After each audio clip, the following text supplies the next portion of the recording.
All right, Mr. Chair, we're recording. Morning, ladies and gentlemen. I'd like to call the February 2024 Marine Fish Advisory Commission meeting to order. And moving through the agenda, the review of the February 2024 business meeting agenda. Any changes from anybody?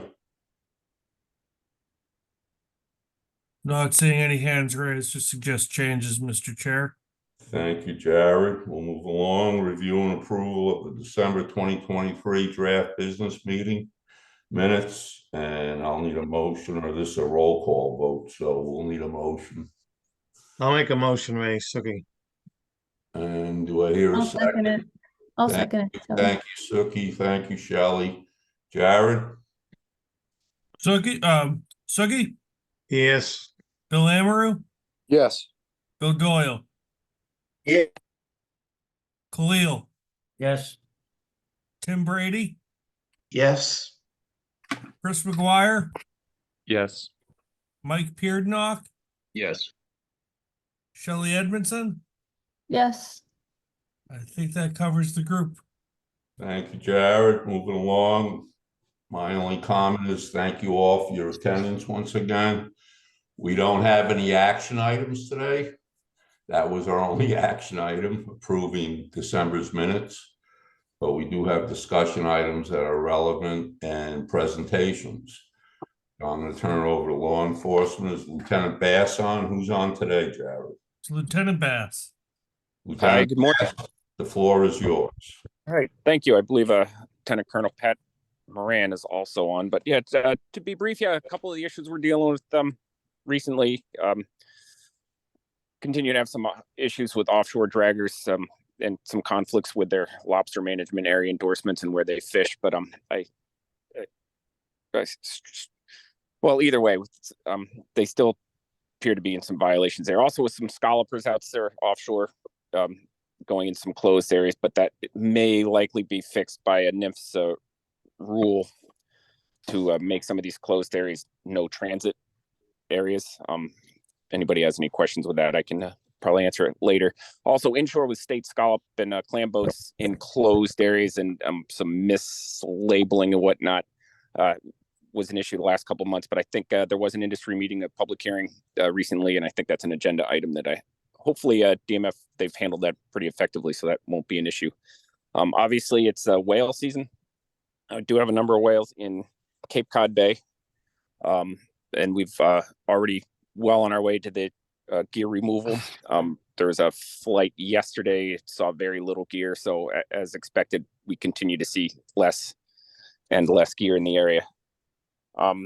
Also, I'm not sure if it's going to come up later, but obviously people heard there was a deceased right whale on Martha's Vineyard. The rumor mill and conspiracy theories spun up pretty quickly. Some of them are kind of entertaining, but I believe it's out that whale was a known entanglement from years ago. And all indications now, I think it's safe to say that the gear doesn't appear is not from Massachusetts, if that was a concern. As far as new hires, I think we have 4 or 5 recently assigned to their districts, all on the coast. We have 6 that just came out of the academy. They're currently in their field training process, and then we have 4 new officers going through the academy right now. That's all I have. If there's any questions, Mr. Chairman. Questions for Lieutenant Bass? Khalil? Thank you, Jared. Lieutenant Bass, what would that number, with those new hires, what would the ranks be?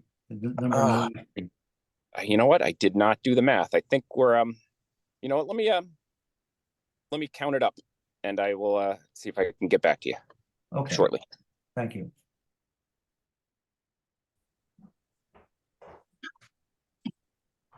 Not seeing any other comments, Mr. Chair.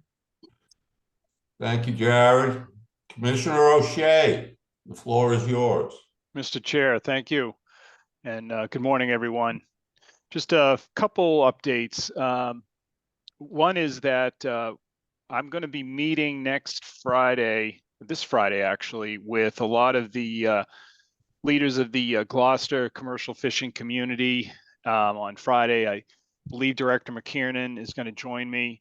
It'll be a good chance for me to hear from, those different representatives in terms of, opportunities, concerns they have. And, I haven't been able to meet everybody together. So that'll be a good chance for me to hear from the Gloucester fishing community, and hope to eventually get down also to New Bedford and other areas of the state, so that, I get to hear one-on-one with people what they're thinking and what we could be doing differently.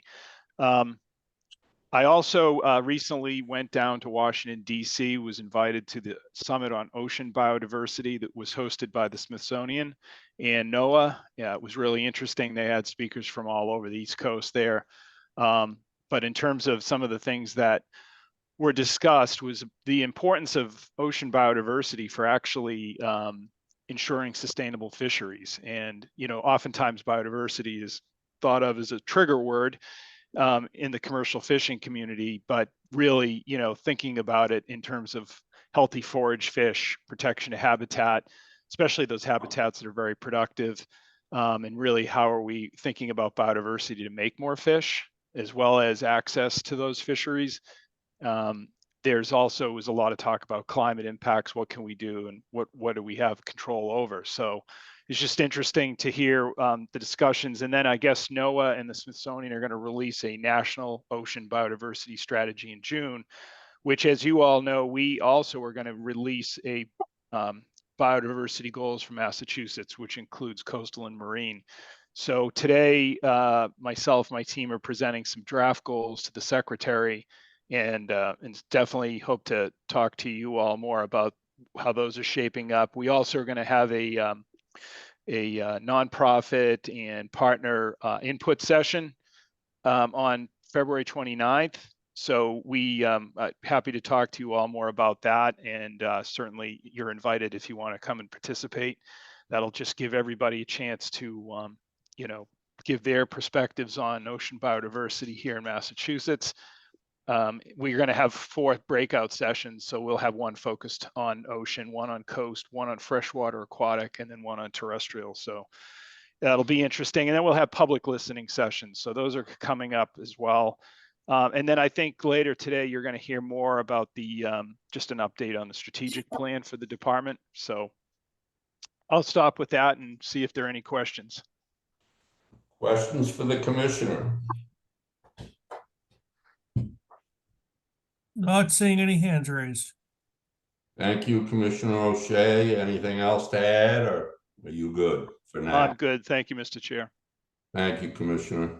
Director Dan McKiernan, floor is yours. Good morning, Ray. Good morning, Commission. Good morning, everyone. I have a maybe a little bit longer report than normal, so let me get to it. On the HR and staffing issues, we've had a lot of changes in our shellfish program. Pleased to announce that Wayne Castanway, who was a former DMF employee back in the late 90s, went off to the Trustees of Reservations and most recently to the Ipswich River Watershed Association, has come back to DMF to be the North Section shellfish leader, which is really exciting. Huge amount of experience, really a smart, mature guy, and a great colleague. So we're really lucky to have him come back, and he's going to be taking over the North Section, which is Hingham to the north. Dr. Chrissy Pettypass, who many of you know and are familiar with, she's been promoted into a manager title. So we're really hopeful that we can keep her going forward. She's a fantastic shellfish program leader. Alex Boeri, you might know the name. His dad is Bob Boeri, for a retired CZM employee. Anyway, Alex has been working for DMF for about 6 or 7 years, and now he is the aquaculture project leader. Really interesting guy. Has done so much for DMF in various field jobs, but he also had a stint as an oyster farmer up in New Hampshire. So he comes with a fair amount of experience, and we're really pleased that Alex is in that job. We've also lost some staff. The DEP, Department of Environmental Protection, has had a a plethora of vacancies, and they have poached 3 of our employees, 2 of them from our shellfish program. So one of the things I mentioned to you when I became director 4 years ago was that nothing was more important to me than building the bench. So I'm working hard, and I'm not only trying to recruit the talent we need, but also the retention, and retention is really important. So I've been working with the commissioner to deal with some of these nagging retention issues. Also on shellfish, we've got some real challenges. The Newburyport depuration plan is in limbo due to the loss of the wells caused by coastal erosion back in December. This is a plant that has wells that are situated in the coastal dune. It extracts clean salt water from under the dune. Extremely effective at depurating softshell clams. That's the only species that is allowed to be depurated under the interstate plan model ordinance. But because of coastal erosion, we've lost the dune on day after Thanksgiving. The last of the 2 wells was lost because the wellhead basically got washed out, and it was the wellhead was literally in the intertidal zone. And but as a backstory, the production of this plant has really seen a long-term decay where the amount of clams that go through the plant is off by over 90% in the last couple of decades. So we are working closely with the commissioner, who's working with the secretary, who's working with the governor's office, who's talking to the legislature, and there's a lot of conversations going on about the future of this plant. So this Thursday, we're meeting with the stakeholders for a 6:30 p.m. meeting in our Gloucester office to talk about all issues pertaining to the plant. And earlier in the day, at 2:30 to 4, we'll be available in the facility to give some tours, show people like what's going on with the plant, with the wells, so that people get a better handle on the challenges that we face there. So I expect there'll be some interest by probably legislators and maybe others to take a look at that. So anyway, so that's this Thursday. In New Bedford, there's as anybody who's been to a New Bedford office knows, it's a very large wastewater treatment plant right at the end of that peninsula on Fort Rodman. And as you probably have seen us in the past dealing with one wastewater treatment plant at a time under the model ordinance amendments that took place almost a decade ago, we are required to prohibit shellfish harvest within proximity of the waste with the outfall. And beyond the prohibited area, we also have to create new conditionally approved areas. And meaning requiring a lot more monitoring than if it was just straight up approved. If it's straight up approved, the monitoring is minimal. But when we get to that next level, requires a lot of work on our part. So we are in the process of talking to the city of New Bedford, talking to the local communities, and reclassifying a lot of the greater Buzzards Bay shellfish growing areas. We're hopeful that the worst that happens is most of the work falls on us, and the municipalities don't lose open shellfish beds, or aquaculturists don't lose their ability to grow oysters and clams. So that's another thing that is tying up our shellfish project substantially.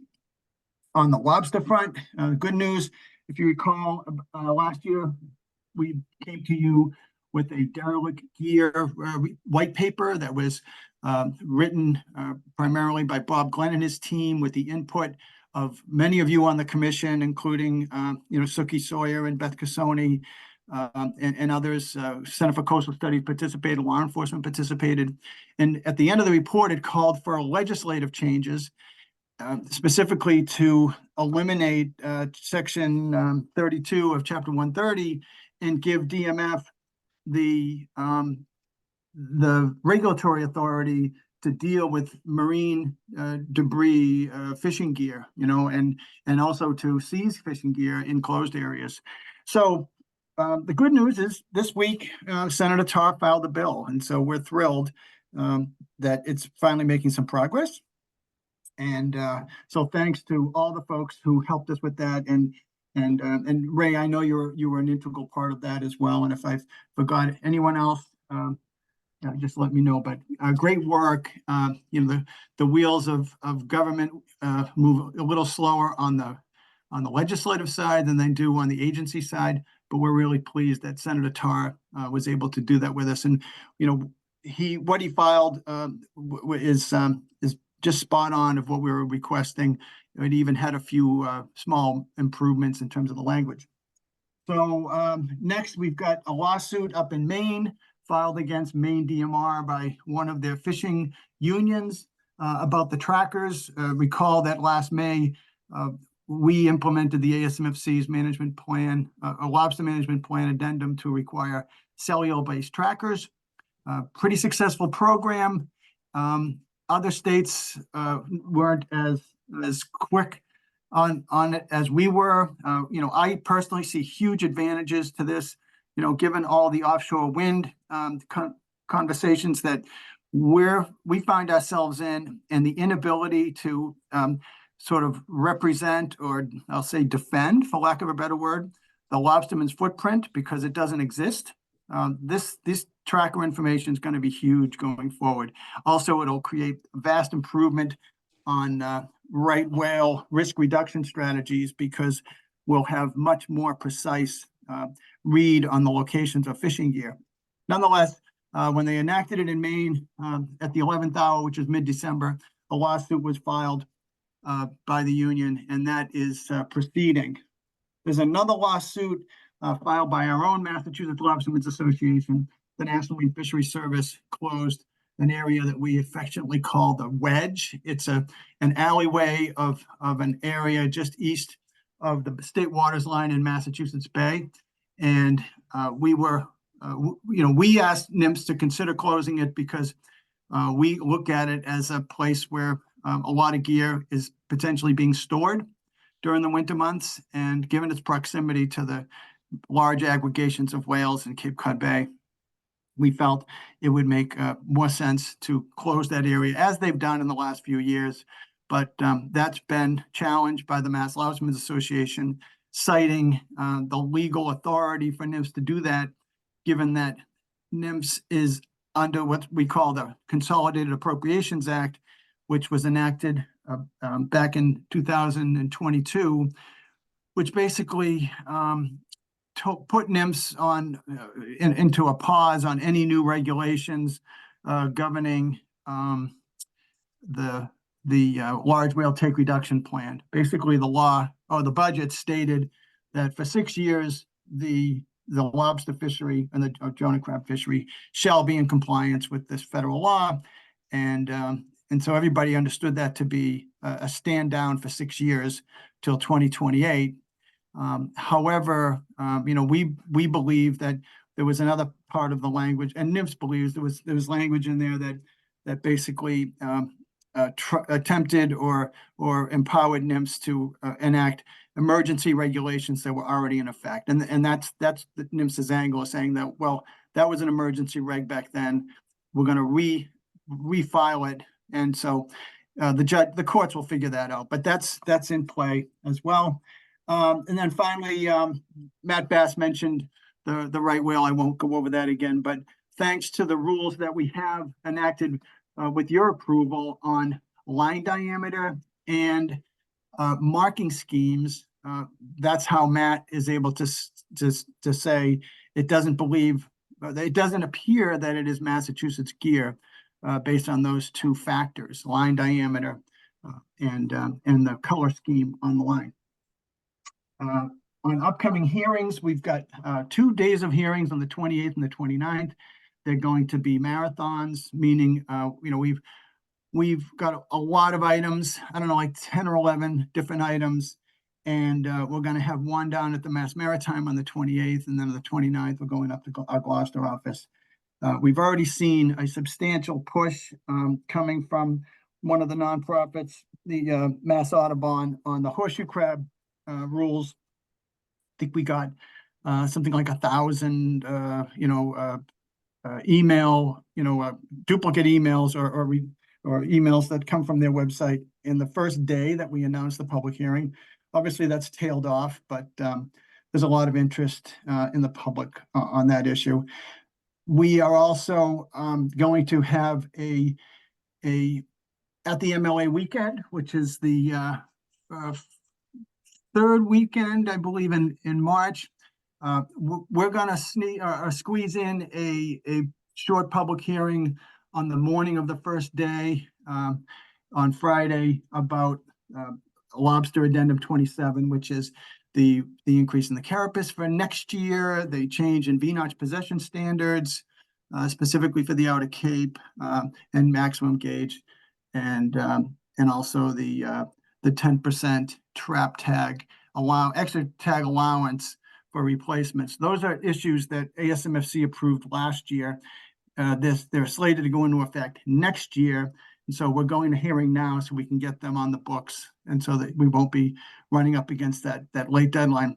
Obviously, one of the issues is production of gauges, and the sooner we can get the rule on the books, the gauge manufacturers will be busy producing those new gauges.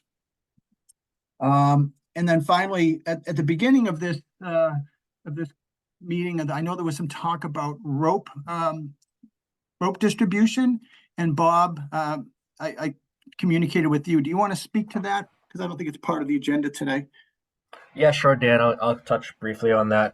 So relative to the distribution of weak rope, other weak contrivances, and gear marking supplies, DMF got a large order in at the end of January.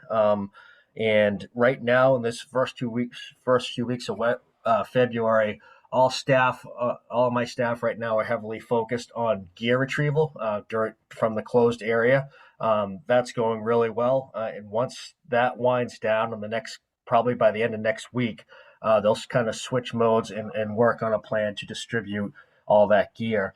One of the primary methods to distribute that is going to be where we've reserved a double wide booth at the Mass Lobstermen's Association trade show like we did last year, and we'll be distributing weak rope and marking supplies to any fishers for free there. And then in the interim, my staff will also be reaching out kind of to fishermen from key ports to do additional distribution events for that rope, and we're making them available. And so that those details will be forthcoming in the next few weeks. And once we get that, we'll get a schedule out and get the word out to all our fishermen about the different events. Bob, do you want to talk about which products you're distributing? Yeah, so we bought I think I don't know the exact amount, but we're going to be distributing a really large volume of the new Massachusetts tracer rope that was just recently approved as an alternative to gear marking. So for fishermen who want to both check the box for the weak rope requirement and for gear marking at the same time, they can use that rope in its entirety. So that's the red Rocky Mount rope with the Mass Lobster tracer going through it. We'll be giving that out. We have some fishermen prefer the South Shore sleeves. We have several of them. We have several crates full of the 1,700-pound black plastic weak links. We'll be giving out marking supplies, including all the not the tracer ribbon, but the twine that fishermen can weave within the rope, both red and green. We kind of all the normal suite of supplies that fishermen in Massachusetts like to use.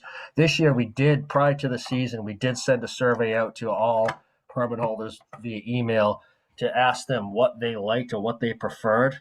And interestingly, there's a lot of regional difference, and so basically it confirmed that what we'd been doing was the way to go, is just a variety of different supplies and making those available, and that's what we'll be doing. All right, thanks for that. So Ray, that's the end of my comments. I'll take any questions on any of those issues.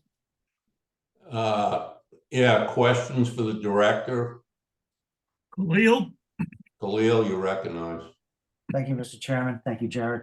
I'm gonna circle back, Director, to the depuration plan in Newburyport. I remember 2 or 3 or 4, no, more than 2 years. Several years ago, I attended as a MFAC member, I attended a rededication of, I guess, the rehabilitation of that plant, and it was pretty impressive. And I didn't quite understand, is the plant now not working? I Oh, have yeah. I have several comments here, so let me Oh, finish. yeah, thank, Are the thanks plants, for- is the plant not working? And if it's not working, how is this going to affect the North Shore clammers? Also, is there an option if the well is failing because of the loss of the dune? Is there a way of purifying that water another way rather than trying to rebuild a plant or move a plant to another spot?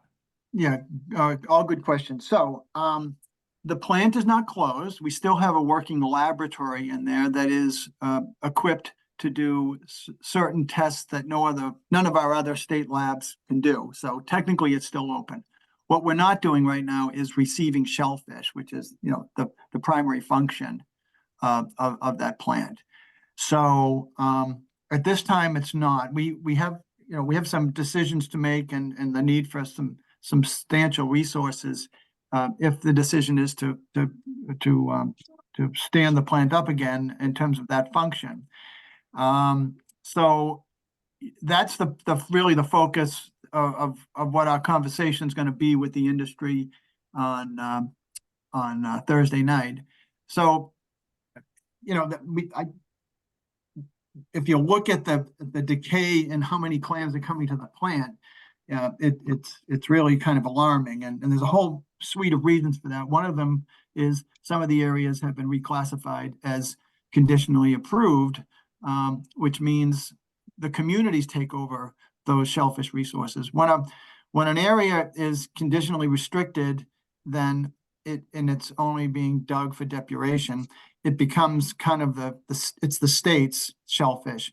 But once you get a higher level classification, then the community takes that over. So it's a challenge, now as far as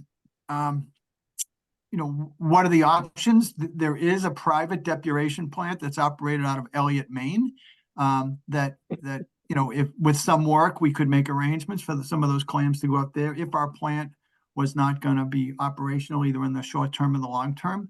And if that's the case, what we do know is that's a private company, and so the fees are going to be substantially higher to get those clams into to get them up there. First of all, it's a longer drive for the master diggers, the dealers that run those clams up there, but also it'll come at a higher cost. So there's some bottom line economic questions that also have to be resolved. And we're hoping that through the conversations that we're going to have with the stakeholders Thursday night, that we might learn more about what their desires are as well. In the considerations, is there an option to purify the water if it's coming directly from the coast, or if the well is no longer functional? I mean, the plant, can't run, but you have to have that pure water, in quotes, pure water.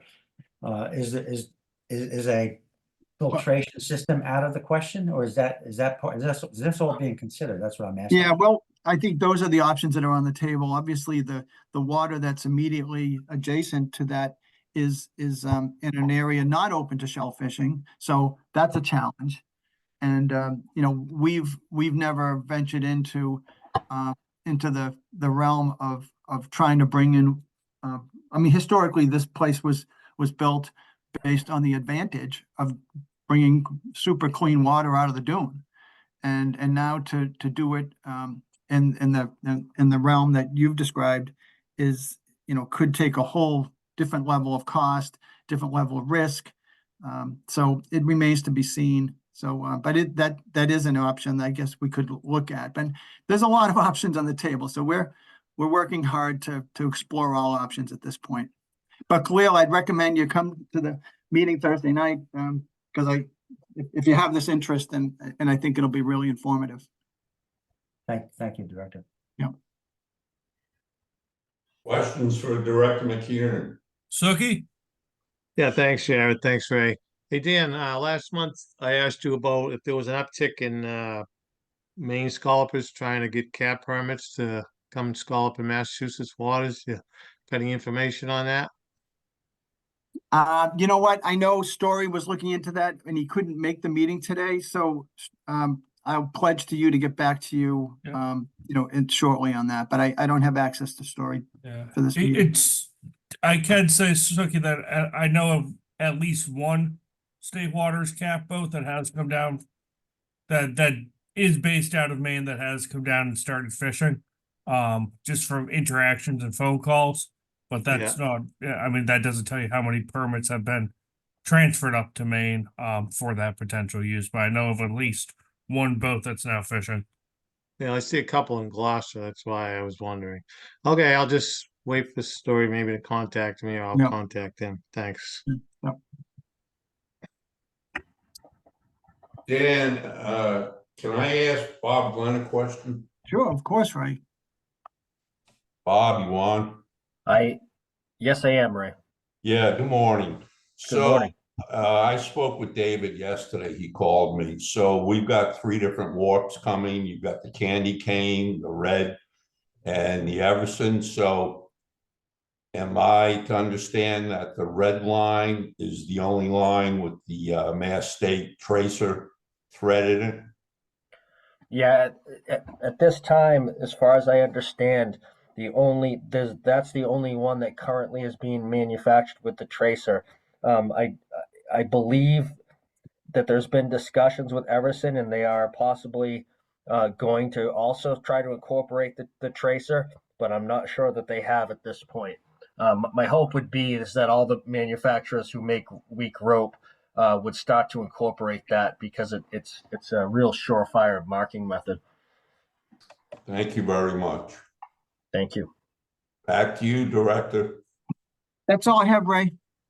And I'm not seeing any further. Oh, Bill Amaru. Bill, you're recognized. Thank you, Ray. Thank you, Dan. Dan, I wonder, do you have time to say a few words about the several meetings that were held concerning the wind energy project off the backside and the projections for what they're talking about? There's a lot of information that was given out, and I don't know if this is the right place to discuss it, but if you could give a brief overview, might be helpful for the members who didn't participate. Yeah, well, so what Bill is describing is we have a fisheries working group that convenes at least quarterly. It's facilitated by an individual, Patrick Field, who's got a kind of facilitation company, Consensus Building Institute, and we bring together a whole bunch of folks. I know Shelley, you're part of that.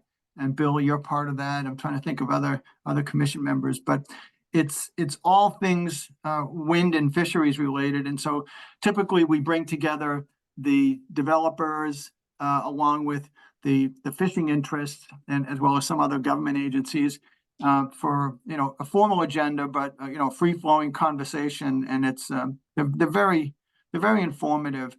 So anyway, we held up the most recent meeting, and what's interesting about wind in Massachusetts right now is it's really this bifurcated agenda, right? So you've got the southern areas south of the islands where they're about 10 years ahead of other wind developments. This so-called Mass Rhode Island area, Vineyard Wind is the first of these areas, and it's being built now as we speak. And so there's a lot of lessons being learned about, laying the cable and unearthing boulders and, trying to figure out compensation for and mitigation for the fishing vessels who might be excluded, from fishing in that area. And following Vineyard Wind, there's another little area called South Fork, which is on Cox's Ledge, which is closer to the state of Rhode Island. That's a small wind farm, only 12 turbines, but all of these are really instructive. Down in the southern part, all of those turbines are being spaced at 1 mile intervals, which means on the diagonal, it's 1.6 miles. And the reason for that is that was at the request of the fishing industry for transiting reasons, but also hopeful that they'd be able to fish in there. So it's all very detailed. It's all very interesting. It's things are changing fast. Then we've got the Gulf of Maine, and the Gulf of Maine has not yet been developed. In fact, later this spring, we expect an announcement from BOEM, the Bureau of Offshore Energy Management, for the lease areas. And the lease areas are going to be announced based on all the input that's come out or that's come to them since the comment period that ended in the fall. And they are going to attempt to complete these leases coincidentally by the end of December, which is in the event that we have a change in administration. All of these wind areas are going to be hopefully, or they hope to be fully leased by that time. But what's different in the Gulf of Maine is it's further from shore. You know, the wind energy areas are all more than 20 miles off the beaches, but they're going to be in deeper water, and so it's kind of it's technology that is in development. There is, you know, it's not been done on a large scale to my knowledge. There is some smaller scale operations. There's one off Norway that's, believe it or not, there's some offshore floating turbines in Norway that are powering oil and gas extraction, which is ironic. But nonetheless, this is where people see the future in the Gulf of Maine and in offshore wind, is these floating platforms moored to the ocean floor by cables. And it's not clear what the scope of those cables is going to be, but you know, it doesn't take a lot of imagination to think that fishing's probably not going to be very successful in an area with those turbines, with all of that cabling plus the wire, the power connecting wire that's going to connect these turbines. So, you know, in that scenario, you have to imagine, well, that people are probably going to want to say, well, don't put them a mile apart because you've already given away a lot of area to these cables that no one's going to be able to fish through. So you probably want to bring them closer together, as close as possible before one turbine steals the next one's wind. And so that's kind of where we're at right now, is looking forward, you know, to where these things might occur in the Gulf of Maine.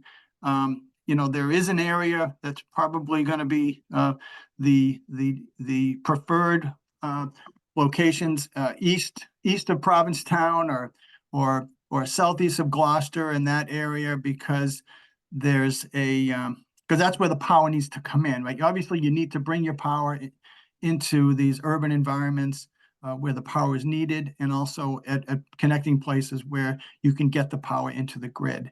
And so, you know, Bill and I, Shelley, and others, you know, we have these periodic meetings. If the commission members are interested, they can, we'll certainly get you on that list of attendees. But that's what's going on. So Bill, are there any particular issues that you want to discuss on the fisheries working group? Or no, I think you did a very good job, Dan, describing what the thrust of this whole project is. It's just important for people to be aware that this is coming, and that there's a lot of unanswered questions. The Gulf of Maine, you just pointed out, the technology is in development. Will probably be one of the exploratory regions where this is going to take place. So we just have to keep our ear to the ground. Yeah.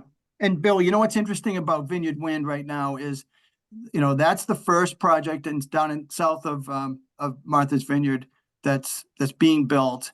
And for kind of reasons of circumstance, two other projects that were approved, the developers pulled the plug on them because of increased costs. So there's going to be a delay, I think, of almost a year between that project and the other large scale adjacent projects, which actually gives us a lot of through this pause, I think we're going to learn a lot. Like we're already, in conversations with some of the other developers who are saying, when they're forecasting how quickly they can get these things built. We're already waking up to the fact that there are limitations on the number of vessels that can do this work, or there's weather limitations. So, we're learning as we're going, and I think the Vineyard Wind project is going to give a lot of lessons learned, and I'm hopeful that when we get up to the Gulf of Maine, that something similar happens where maybe maybe a project gets launched before all the Gulf of Maine gets with crowded with these things, because there's things to learn after the first one. Right. It's Very good very point. much untested technology. Okay. Thank you. Yeah. Any other questions for the director? Chris McGuire? Chris, you recognize. Thank you, Mr. Chairman. Director McKiernan, is there anything that you might want to say about the fisheries compensation conversation that's been happening recently? That might be of interest to commission members as well. Well, I mean, there's a lot going on there. Vineyard Wind got out ahead and also has the most generous compensation package. In their assumptions of impacts, they assumed no fishing, which probably is not accurate with the 1 mile spacing, but in order to sort of to keep things simple and maybe gain the approval quickly, that was their assumption. So they're already in the process of about to allow people to apply for the funds. So what a vessel owner has to do is demonstrate that they've fished in that area, and with some level of regularity, and they'll be eligible for compensation. They don't have to show losses.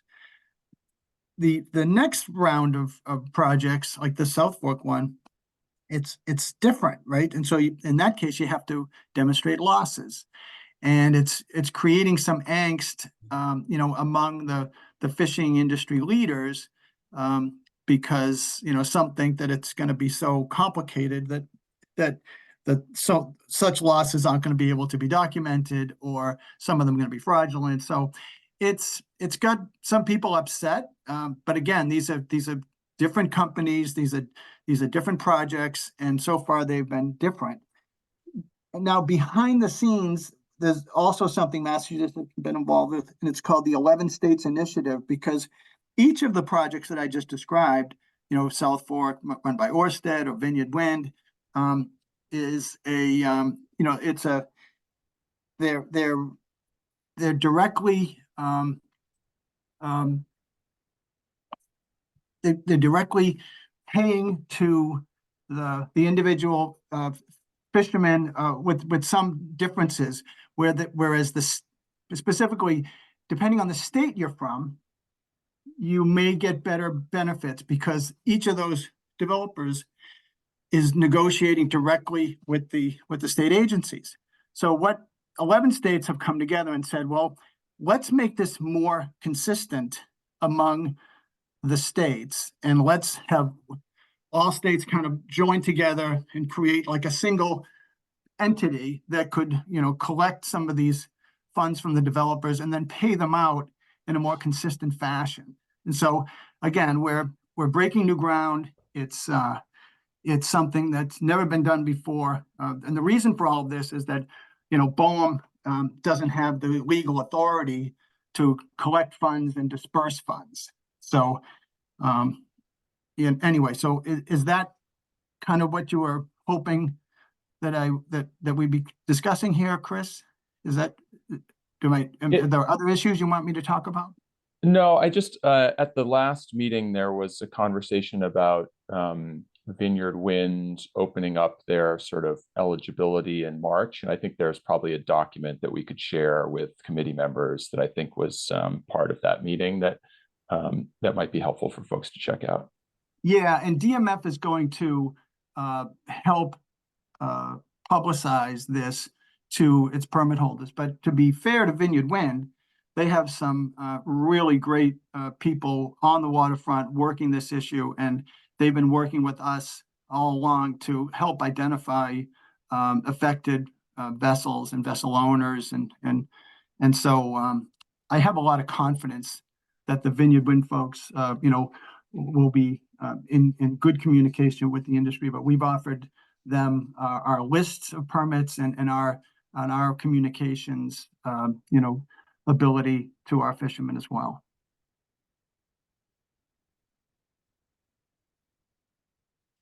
We good, Chris? Yep, thank you, Mr. Chair. Thank you, Chris. Thank you, Director. Any other questions for Director McKiernan? Not seeing any other hands raised, Mr. Chair. Thank you, Jared. Let's move along to discussion items, interstate fisheries management update, the review of winter 2024 ASMFC meeting. Nicola, I presume you're gonna run this? Thank you, Mr. Chair, and good morning. I'll start us off just with the introductory slide here. So this update is going to cover both the meeting of the ASMC last month, their winter meeting, as well as looking towards tomorrow's meeting of the Summer Flounder Scup and Black Sea Bass Management Board meeting that deals with the recreational management for those species. But the first item that we'll cover from the meeting last month is lobster, so I'll actually pass it back to Dan to cover those issues. Okay, thank you, Nicola. So, what came to our attention after we approved this in October, this being the minimum size increase for Area 1, as well as the other changes like to the Outer Cape, is the relationship between that and the so-called Mitchell Bill.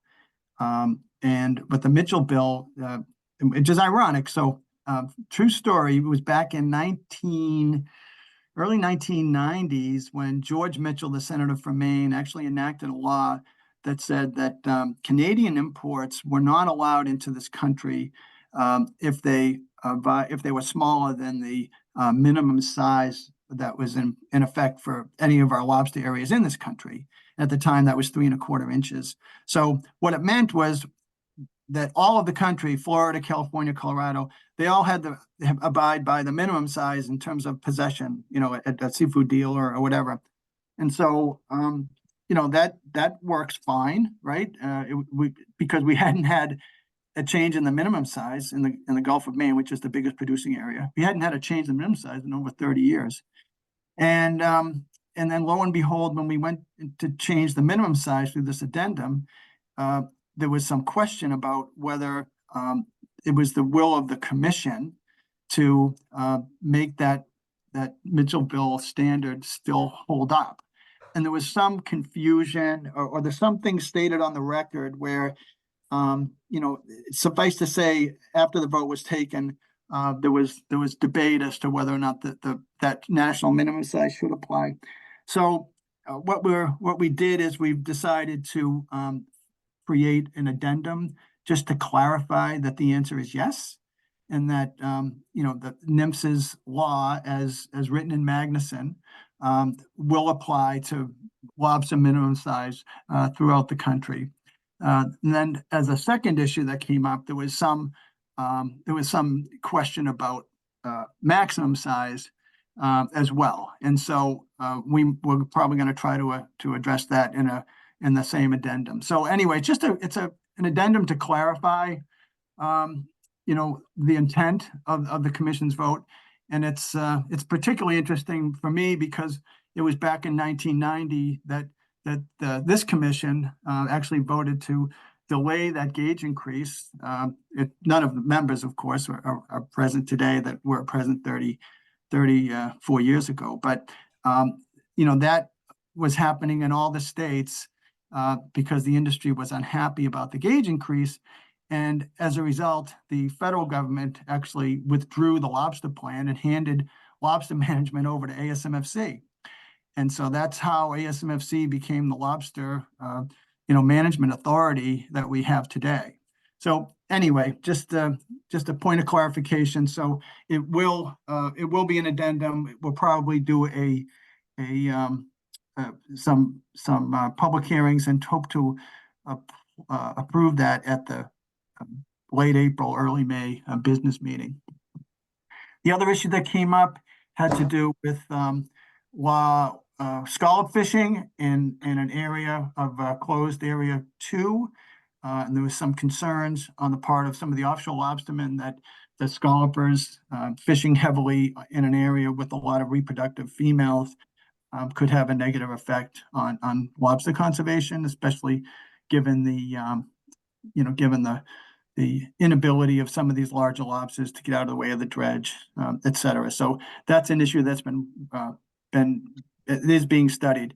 I will say that there's no better tool to help resolve that question than the tracker data that we are requiring. And so for the Massachusetts vessel, we'll be in a position to effectively demonstrate the fishing locations of vessels who are fishing in that area. And it's disappointing to me that the New Hampshire based vessels won't be able to, and Rhode Island won't be able to do that because they didn't adopt that tracker rule as fast as we did. And this is already a great example of how you can use that data. Another thing that transpired is there was an 11-year-old addendum that ASMFC had enacted, and it had to do with trap consolidation or trap reductions, permit consolidation and the like. And what was enacted 11 years ago was finally put up for a federal proposed rule. And given all the changes that have taken place in the fishery, a lot of the industry has asked us to pause that, ask NIMS to pause it. Specifically in Area 3, it was designed to really foster almost an owner-operator type fishery with limitations on how many permits that you can obtain as an entity. And that was a really interesting idea 11 years ago, but in the subsequent years, that issue was not addressed at the National Marine Fisheries Permit Office. And so a lot of the small operators that had like 1 or 2 permits, many of them have sold out or sold their permits to entities that now operate fleets. So what was a decent idea 11 years ago, the horse has left the barn. And so we've asked, and there's a letter to NOAA Fisheries not to go forward with that aspect of the rule. And we're going to sit down with the fishermen and the vessel owners who are in the fishery and see if there's a better way. And so, what is a more modern way to address this? And of course, one of the areas that comes up is there's been a lot of displacement, or a lot of challenges related to wind. There's a lot of challenges related to whales, and it's an open question as to whether or not, reducing traps, on a per vessel basis makes any sense. Specifically, if let's say we're displacing some of these Area 3 lobster boats further to the east because of offshore wind that might be being developed closer to shore. And if that's the case, then that business model might need a higher number of traps in order to effectively run its operation. So those kind of unintended consequences of all the new management pressures that are on these businesses have to be taken into account. I mentioned the tracker requirements. It's unfortunate some of the states were asleep at the switch and didn't meet the December 15th deadline. And then as far as Jonah crab goes, no management action is being taken, and the PDT is just going to be watching the fishery closely. It's difficult to tease out whether declines in landings are related to market forces as much as such as price, as much as a decline in the stock. So those are really being argued at the technical committee level. That's all. Thank you, Dan. Mr. Chair, do you want to take comments on each issue or save comments for the end? Why don't we save questions and comments for the end? Okay. So who's up? Mike Armstrong or Nicola? I will let Mike do the honors here. Michael, Thank you're recognized. Dr. Armstrong. Thank you. You can hear me okay? Yes, we can. Beautiful. All right, so the striped bass board met, and as usual, it was long and contentious. But by 7:30 at night, we succeeded in passing a version of Addendum 2 to implement with an implementation of May 1st of this year. So we were pleased in most of the stuff that came out. For the ocean recreational fishery, it remains the same as the emergency action with a slot limit of 28 to 31, one fish bag limit. The Chesapeake Bay recreational fishery was contentious because, you know, Maryland likes to do what they want to do, and they didn't get what they wanted this time. They got there's a slot 19 to 24 for the entire bay with a one fish bag limit, and no carving out of a sector for charter boats. The uniform slot limit is really a big deal. It's for enforcement, for conservation benefit throughout the bay. So that was good. Not sure some of the states were pleased about that down there, but it's going to be good for the fishery. So those are the two big things that happened. So there are a couple of smaller things. One is the board voted to change the filleting rules just a little bit, or put actual rules in. Most states have different rules for what you can do. Can you fillet? Can you not? As you know, we don't allow filleting, and except for the charter fleet. So the change that will be coming is anyone who fillets at sea will need to keep the racks with the fillets. And it was redefined, which we already have, a maximum of 2 fillets per fish. So that's a bit of a change. There was quite a bit of debate about the commercial fisheries. The two camps were, well, the commercial fishery didn't cause the 2023 emergency, so they shouldn't be affected. Versus the other camp, which is, well, that's water over the dam. We are now facing a really challenging situation of maintaining SSB, and so we should start doing management across all sectors. And what we ended up with was a compromise. 14% would have equaled the recreational cut, and we ended up at 7% cut. And the final thing was we voted for something we've seen before, which is a tool to allow the board to respond to the stock assessment. Instead of going to an addendum or an amendment, which would take a 1.5 years minimum, it would allow a board action, meaning at a single session, we could move forward with new rules rather than go into public hearing. There is an assessment coming out in September. Everyone suspects that it won't be terrific news, and the board will have to move, and it'll have to move fast. So we supported this, and indeed it did, it passed. So what do we need to do? Not all that much, because the slot is staying the same. We can stay right where we are. We actually have 28 inches to less than 31. And the states surrounding us are the same as that. So we've decided we're going to stay with that. Some states are going to a little less conservative and just saying 28 to 31, which would be inclusive of 31. It's kind of counting angels on the head of a pin, but we'll just leave ours the way it is. We don't need regulations or any changes in order to accomplish a quota reduction. We can just move forward with that. And we do have to perfect our fillet rules now to add rack retention. And we also want to look critically at the rules themselves, particularly for the other recreational anglers, because ours basically says you can't do anything to fish that would interfere with measuring it. And people have interpreted that many different ways. And plus, people are always saying, all right, at what point can I fillet? Do I have to do it on my back porch? Can I do it in the parking lot? So we're going to look at that and see if we can clarify that a little better.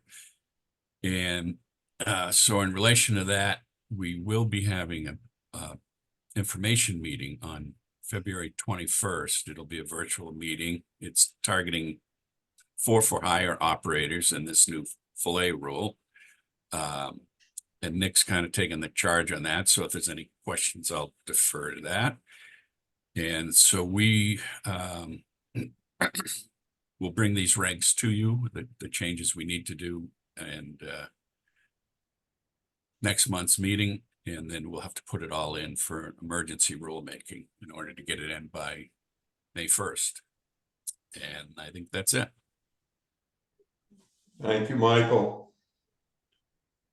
A couple other quick notes from the winter meeting were the actions taken by the Spiny Dogfish Management Board and the American Eel Management Board. In the case of Spiny Dogfish, the board approved commercial quotas for the next 3 years that were the same as what the Mid-Atlantic Council had approved previously in December and what the New England Council approved the week after ASMOC, coming from this year's quota of about 12 million pounds. These do represent a reduction, but the quotas do increase gradually over the 3 years from 10.7 to 11 million pounds and 11.2 million pounds in the coming 3 years. The federal waters trip limit is also specified by the councils, and the ASMOC also specifies the northern region trip limit. So that was set at the same level of 7,500 pounds for the next 3 years.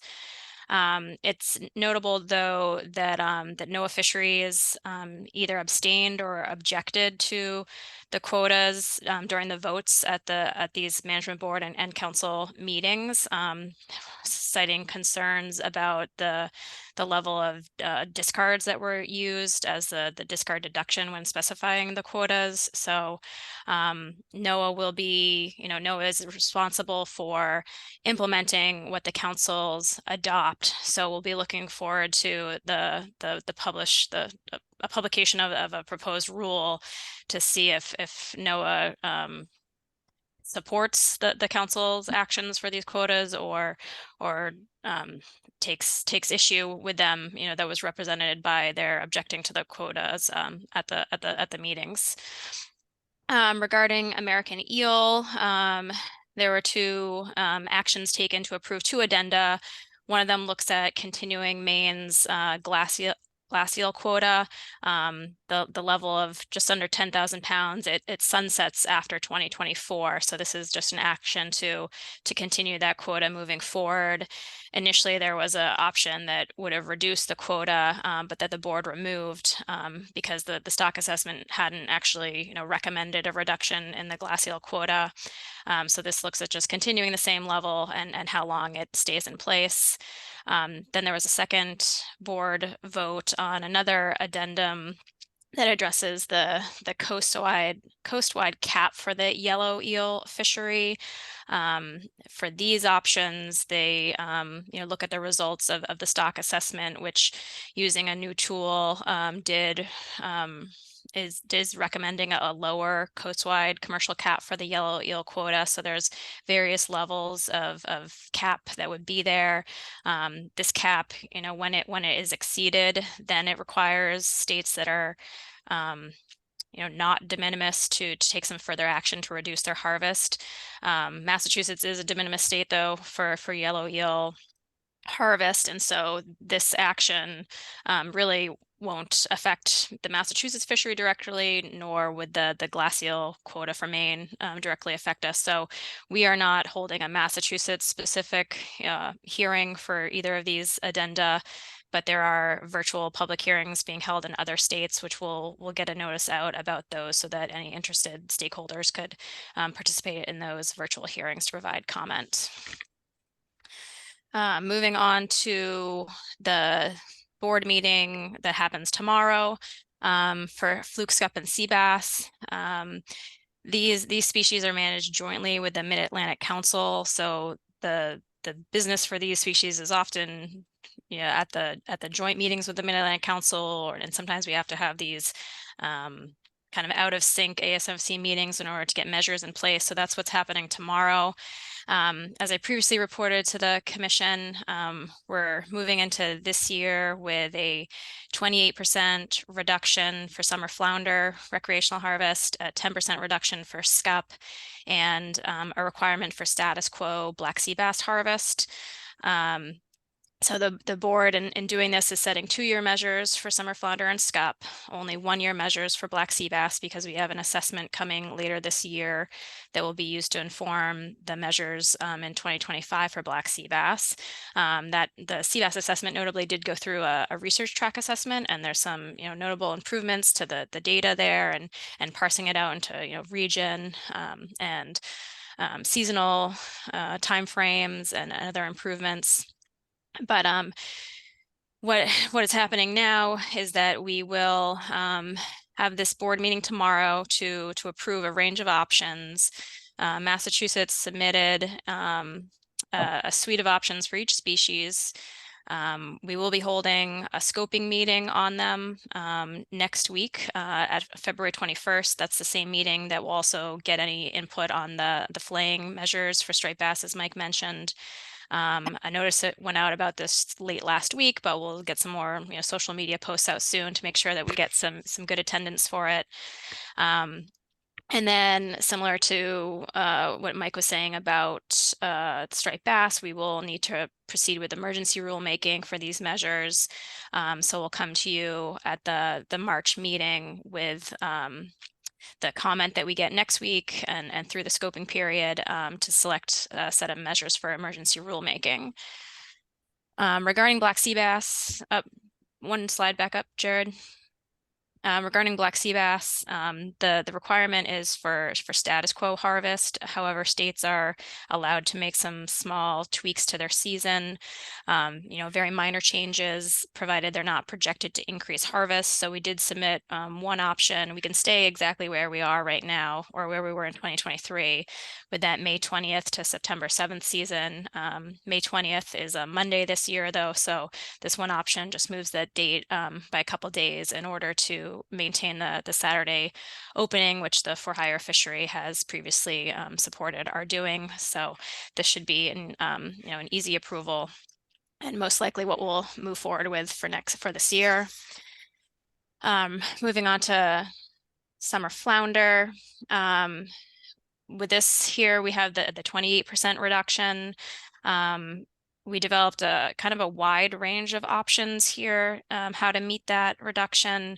One of the kind of the drawbacks about the timeline here is that we need to present our options to ASMC for approval before any opportunity for public input. So this range of options represents largely, how do you get to a 28% reduction through a size limit increase, and how do you do it through a bag limit reduction, and how does that impact the seasons? So there are 2 options, number 1 and 2, that would do that with a 1-inch increase, and not much change to the bag or season. And then options 3 through 5 look at larger, 3 and 4 look at more at a bag limit reduction than a size limit increase in order to achieve the reduction. The option 4 here, which was included in your memo when we put this out in the scoping notice last week, we did decide to remove that, knowing that the 2-fish limit for all modes would be very unpalatable for the for-hire fleet. So we decided to just remove that from public scoping. But we did include one option that would achieve the reduction for the for-hire fleet through the size limit increase, and achieve the reduction with the private and shore angler modes through the bag limit reduction instead.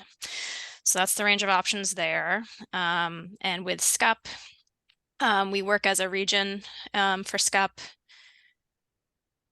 Next slide, please.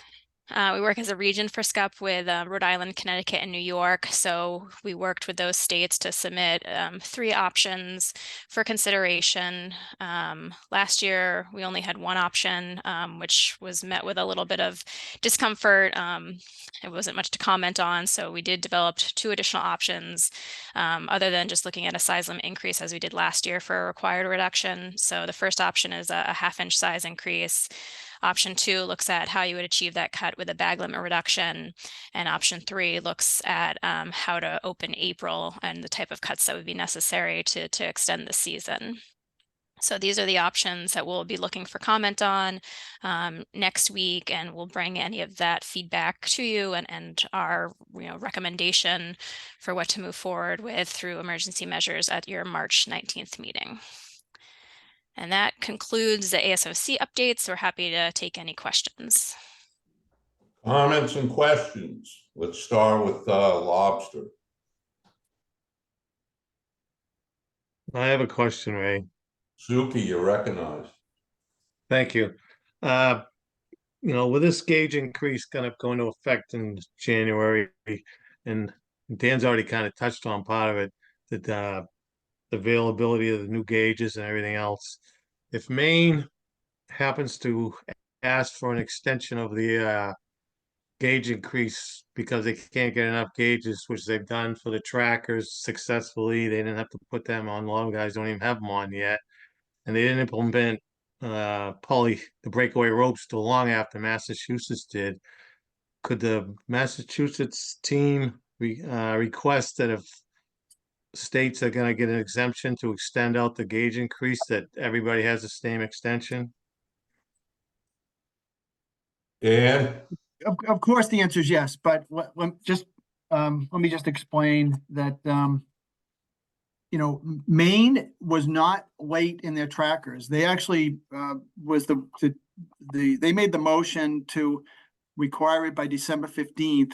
We rushed it forward by May 1st, knowing that we needed this data for whale risk reduction and offshore wind, sort of zoning or resolution of compensation, things like that. So Maine wasn't late on that one. Maine is asking to postpone from what was going to be June 1st to January 1st because mainly because of the gauges and also to resolve some of these dealer issues. But I don't expect a problem because they've got all this time and there's so little fish. I mean, it's not like on January 1st, there's a ton of fishing going on. So I would be shocked. I guess you wouldn't be shocked, but I would be shocked if Maine comes back and says, "Oh, we need more time because we gave them the time. This is what this delay is for." And so, but yeah, if Maine does that, sure, Suki, I'll work with you and we can make sure it's all fair. But I really don't expect that to be the case. I really don't. Okay, Dan, I'll go along with that. Yeah. Maine seems to always get stuff put off when they don't feel like doing it. So I'll leave Yeah. it at that. Yeah, I hear you. Well, Suki, this is Raymond. I brought that question up at the commission meeting when we pushed this out to January 1, 2025.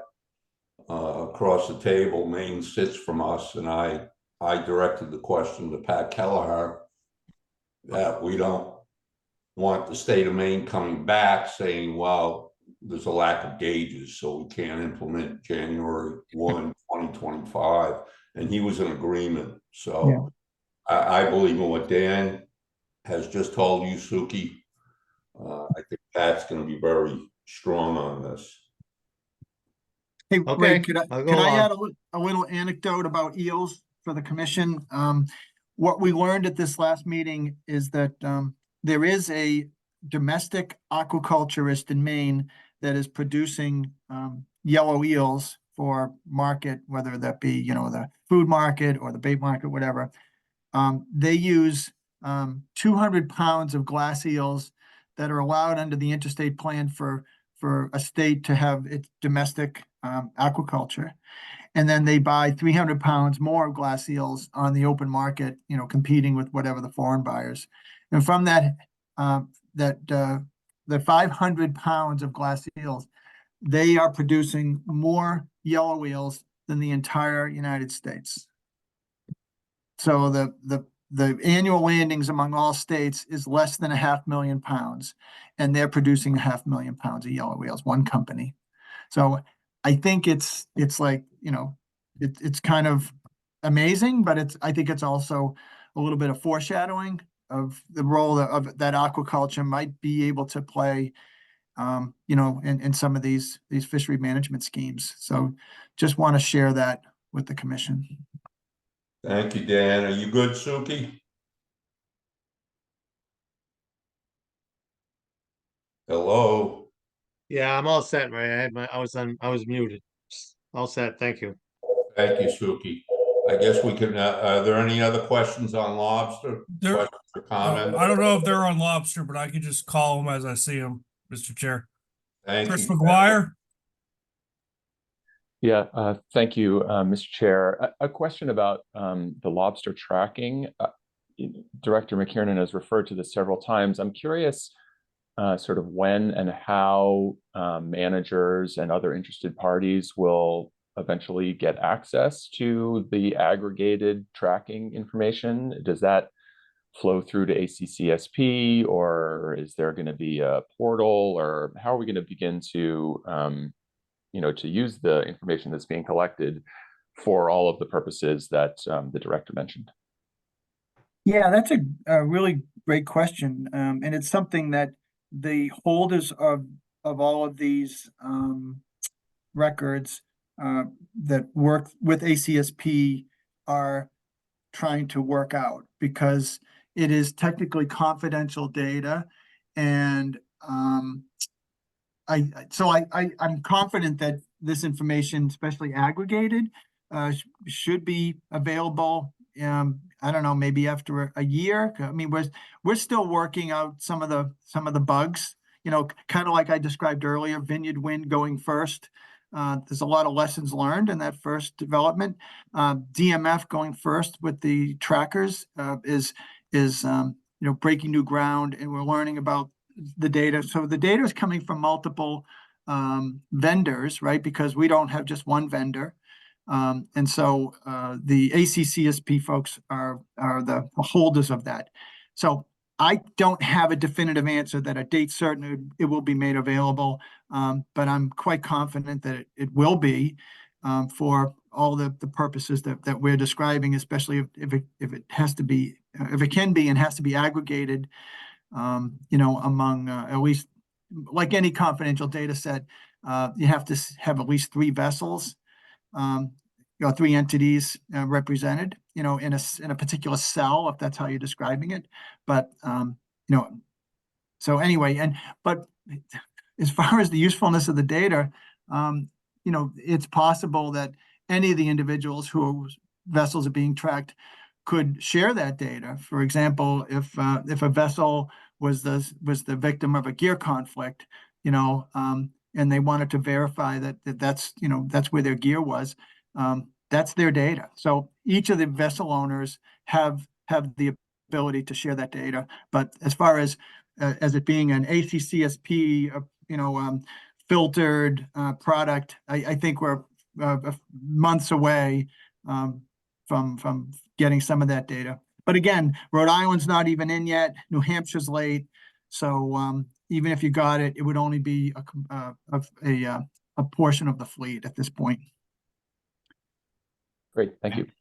Thank you, Dan. Anything else, Chris? Nope, that was it, Mr. Chairman. Thank you, Chris. Mike Peardnock? Michael, you're recognized. Thank you, Mr. Chairman. Thank you, Director McKiernan. The council's had some discussions about the scallop fishery and the closed areas in Georges Bank, and potentially changing the ping rate associated with the trackers within that area associated with the scallop fishery. I'm just curious if the lobster fleet is aware of those discussions, and I'm not sure whether that would impact their present ping rate that is associated with their trackers. Yeah, Mike, the current lobster tracker rates are already really small. I mean, they're close together. It's like 1 minute pings. And the purpose of having such a high ping rate is because it allows us to delineate hauling a trawl versus steaming between trawls. You know, if you only get one every minute or whatever, or I don't even know, it'd be 30 minutes or something, that's featured in the satellite-based more expensive products. You really can't tease out like where fishing is occurring, but we're not going to go any quicker than a minute. And then the difference is because the lobster trackers are cellular, that data continues to be collected even when the boat's out of cell phone range. And then when you get back into cell phone range, all the data gets uploaded. But there's no reason for the lobster fleet to go any quicker than the 1 minute pings. We've got Nick Buchan joining us today, and he's overseeing the project. Can I ask Nick to weigh in? Nick. Hi, everyone. Hi, everyone. I just want to briefly discuss a couple of things regarding data access in a public format.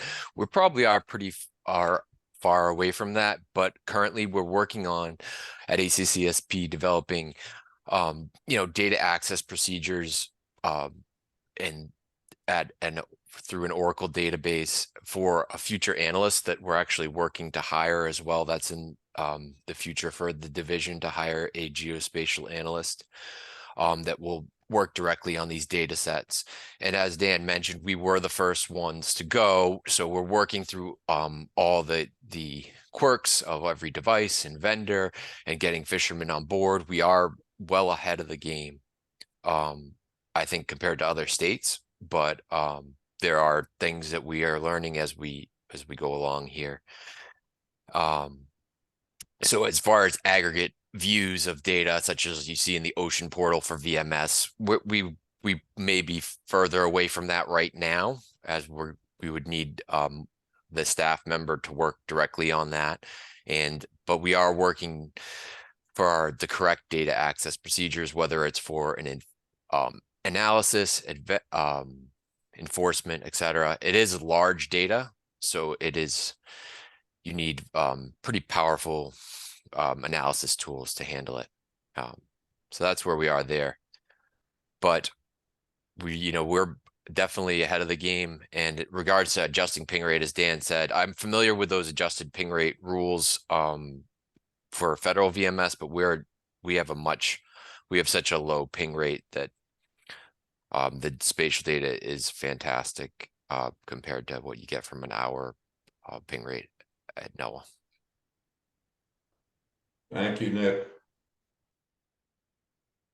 So, any other questions about lobster? Let's move along to striped bass. Mr. Chair, again, I can't determine who has questions on what. So I think we're just going to take questions as the queue lines up. Mike Peardnock. Thank you, Mr. Chair.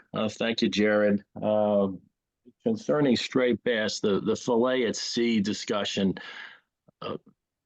is DMF as well as Atlantic States Marine Fishery Commission considering alternative approaches to try to address the requirement? I think many are aware of the fact that at this point, a lot of different marinas don't allow the filleting or the racks being thrown, overboard at the dock. But is there going to be a consideration for alternatives, or it's just going to be what it is what it is? I can address that. So it is a compliance requirement without an exception. The only exception would be to not allow filleting at sea. But if a state chooses to allow filleting, which a number do, the rack retention requirement is mandatory. So if we're going to maintain our for-hire filleting allowance, which is, given to recognize kind of a historical practice of that additional service to the clientele, then the rack retention requirement is mandatory.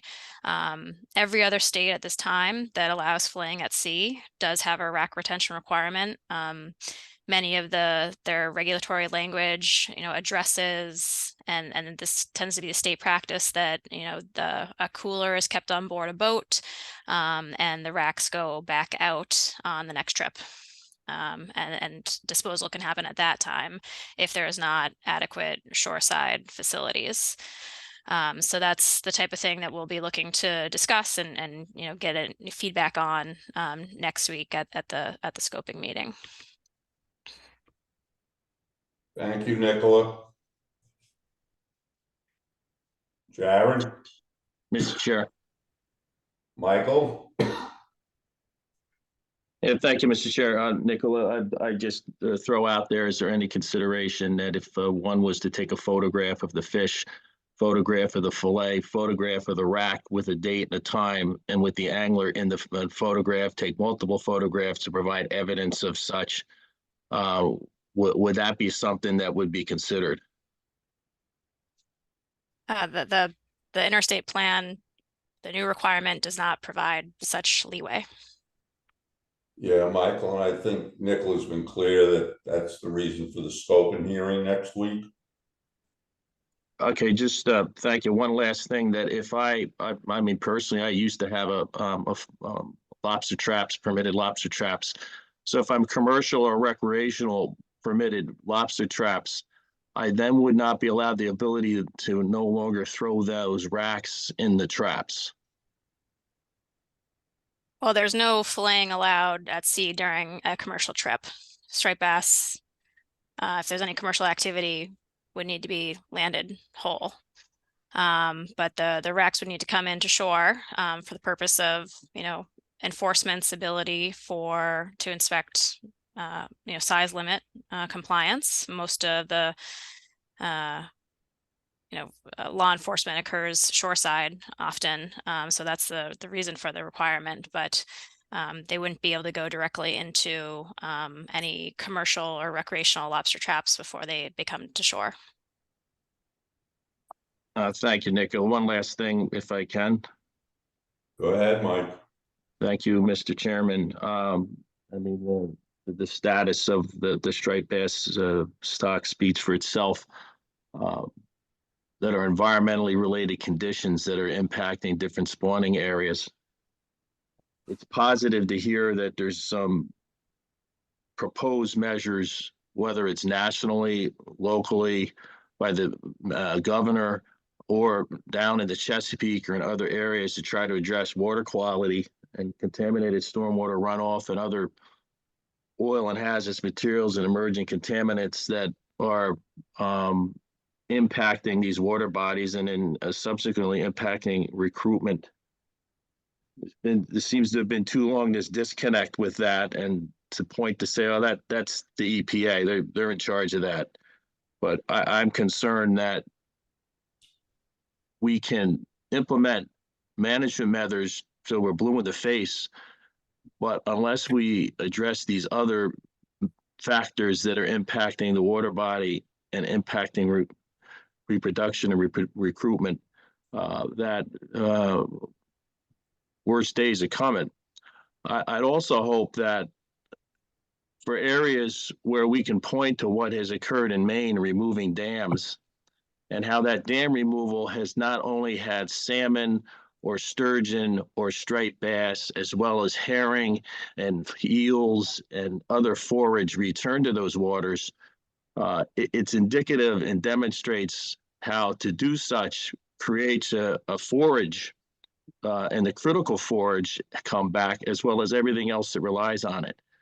So, we can point to the Raritan River with a dam. We can point to the Connecticut River with a dam, as well as other areas where there's dams that I hope there's going to be some consideration of dam removal, where it used to be the big word was have salmon return, but we have the critical forage and striped bass and other species that need such in order to rebound. So I hope those discussions come up and are considered and are implemented and not looked at as that's somebody else, and that's the EPA. So I don't know if Director McKiernan, if you have any thoughts about that, or Nicola, whether that's just more than discussion, or if there's something that actually could occur to facilitate that and have that move forward. Thank you. I'd invite Mike Armstrong to weigh in on this. Mike, Mike Piernock, it's my understanding one of the biggest drivers in the poor year class has been winter droughts down in the Chesapeake region. I'm not aware of contaminated runoff driving the year class strengths. Mike Armstrong, do you want to speak to that? Sure. No, you're right, Dan. The feeling in the scientific community, even all these contaminants, the witch's brew that goes into the bay are present. They've been present for a long time. The one thing that has changed that's associated with these weak year classes has been a warming of the spring waters and a lack of snowpack in the winter. And so I think these 5 bad year classes that we're going to have to deal with are the direct result of not enough water and changing trends in the temperature in the spawning grounds. Mr. Chair, can I add to it? Thank you, Mr. Chairman. Thank you, Dr. Armstrong. You know what you're saying is partially there. I agree the temperatures have increased and there's drought conditions, but the logic is when you have drought conditions, those contaminants are less diluted than they would be if you had adequate water within that area. That's the first thing. Second thing is with emerging contaminants, when all our laws and requirements were put into place in the 70s having to do with contamination and management of such to surface water and groundwater as well as to the air, those emerging contaminants were not present prior to the 90s, but now they are, and they are being discharged unregulated into our water bodies. And you can look in a sense with what's occurred in Cape Cod Bay with the anaerobic zones that are in place. It's a combination of the temperature has increased and the non-conforming septic systems are now resulting in that brew and that condition that's making it go anaerobic. In addition to pharmaceuticals that are unregulated and other emerging contaminants that are there, those things are contributing factors that I would hope are considered. And it's long overdue. I look at it as this is Silent Spring too. And hopefully there won't be a disconnect and we can look at this and try to address it accordingly. Thanks. Thank you, Michael. Jared? Khalil? Khalil, you're recognized.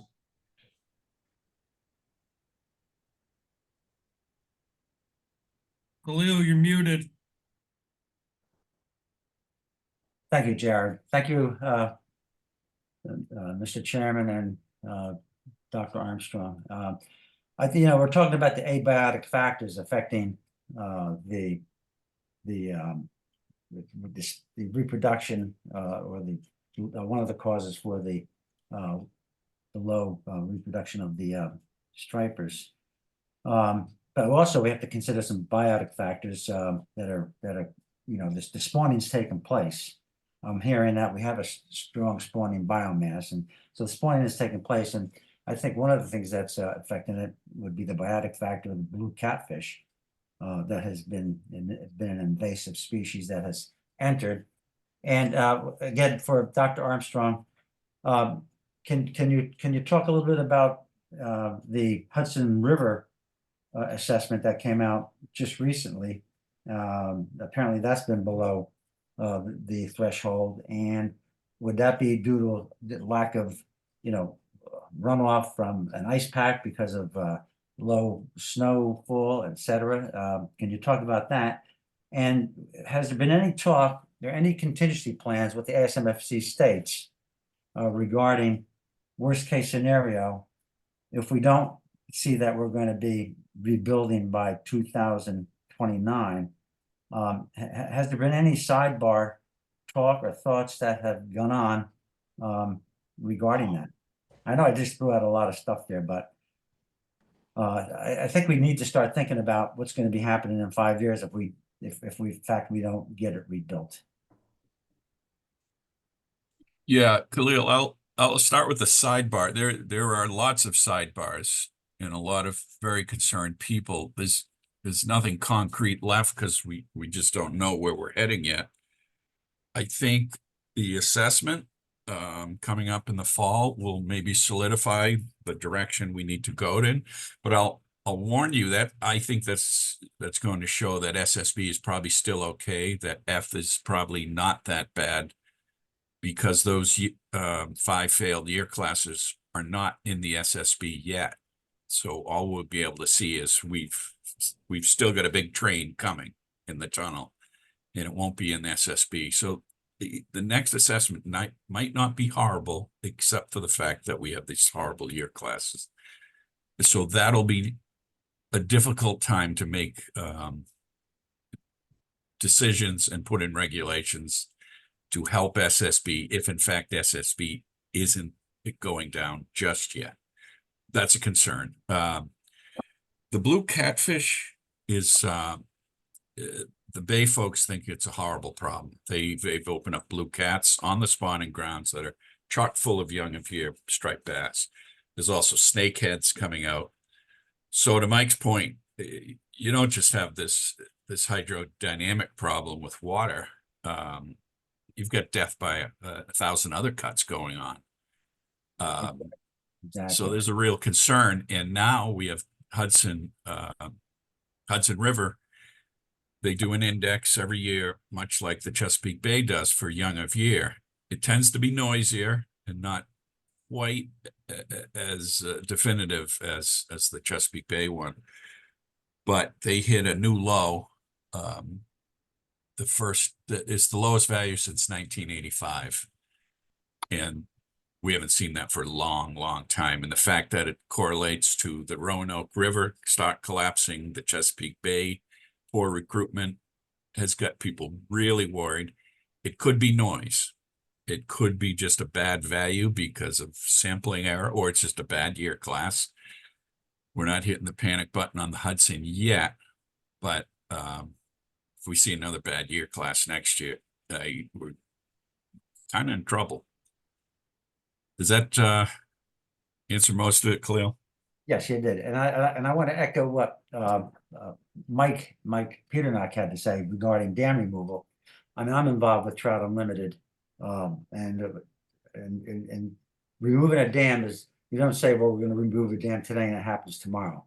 This is a multi-year process. If you're going to remove a dam, if you want to start now on a particular dam, it may be 5, 6, 7, 8 years before that the first backhoe goes in to take care of it. So, but the dam removal, I believe, is a big step in for the stripers, and something I think that really needs to be looked at. And I know that Ben Gahagan has been playing as a big factor regarding dams for the migratory species that come into the upper ponds, the freshwater impoundments to reproduce.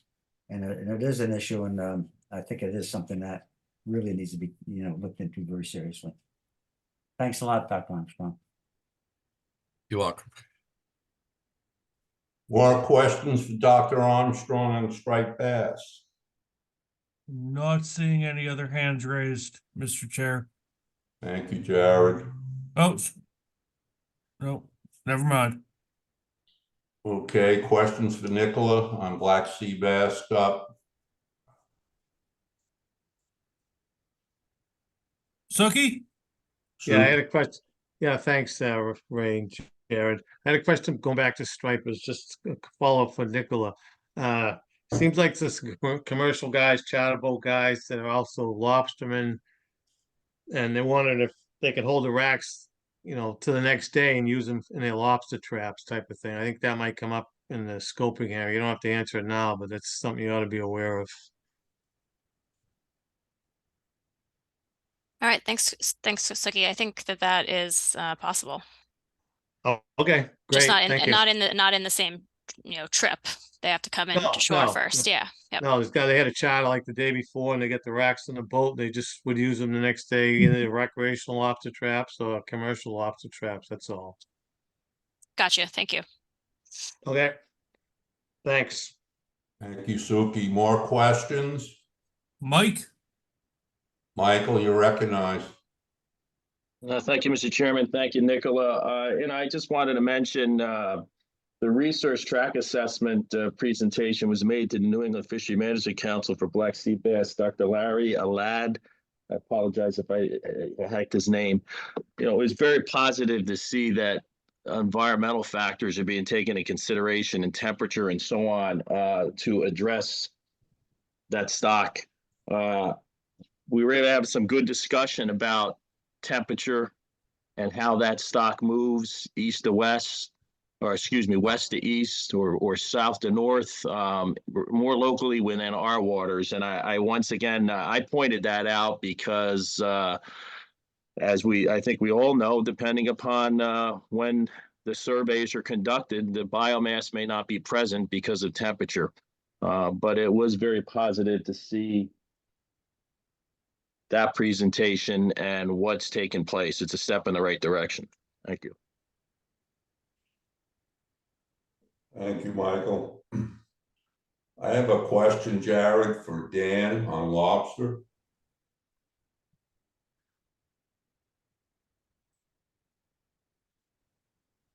Dan, are you with us? Of course, Ray.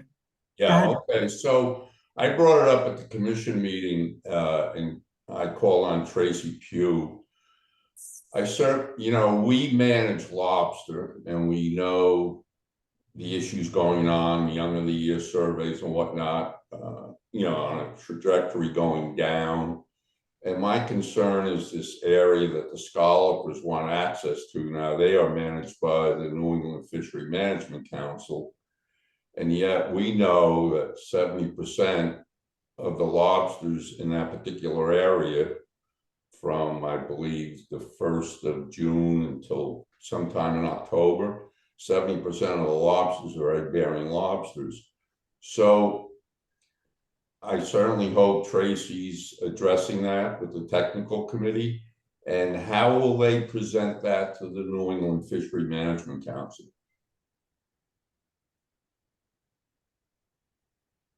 Good question, Ray. I think there's a seasonality to the presence of those lobsters as well. So I'm hopeful that Tracy's group is going to be able to look at the seasonality of the catches in that area, by the fleet. In addition to, unfortunately, without the complete tracker data set, we might have to, or Tracy's group might have to go and actually talk to some of the fleets, because as I mentioned earlier in my lobster presentation, the offshore fleet is more fleet-like. And so, talking to the companies that own multiple boats fishing in that area, they might be able to, share that information with us. Thank you. So then what I'm hearing you say is at some point ASMFC will address the New England Fishery Management Council, specifically the scallop industry on this area that they want access to. Yeah, Ray, I'm hoping. I'm the new board chair of Lobster and the vice chair at ASMFC, so I'll work with Bob Beal to make sure that message is received in some fashion. Thank you. Any other questions? I'm not seeing any further questions. Oh, Mike Beardnock. Michael, you're recognized. Thank you, Mr. Chair. My question has to do with eels, so I don't know if I'm too early or hold on. Oh, looks like I can. It's amazing with eels. They go out to the Sargasso Sea. That's where they reproduce, and then with tides coming north, they end up in our waters. Has there been enough data or information to assess whether there's been a shift of that? Because there's been shifting stocks, multiple examples of shifting stocks with temperature. And are we seeing the same with eel? And are they still ending up where they typically would in the past? So is it status quo, or are there changing they can't be accounted for? Just curious. Dan, Brad's on the call now if you want him to take Yeah, that. that'd be great. And go ahead. Good morning, folks. Brad Chase here. In terms of eels, there's a lot that we don't really know yet.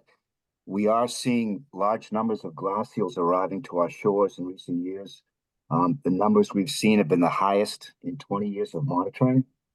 So, and we're seeing this in other New England states as well. So for glass eels, we're seeing, decent numbers, but we're not seeing the abundance translate to yellow eels in larger life stages. So, our commercial eel fisheries remain very low.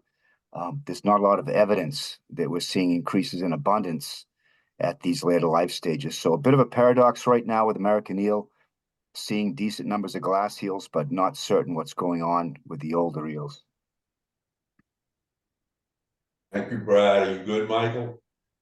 Yes, thank you. Any other questions, Jared? I'm not seeing any other hands raised, Mr. Chair. Thank you, Jared. Before I close out this discussion, I want to remind commission members, Sarah Peak will no longer be in government service. She's retiring in December, and she, between her outreach to constituents and DMF, she's been a very strong commissioner at the ASMSC table, and hopefully her replacement will be as strong on behalf of recreational and commercial fishermen. And before moving on, I presume Melanie's going to give this next presentation. Let's take a 10-minute break. Okay. Thank you.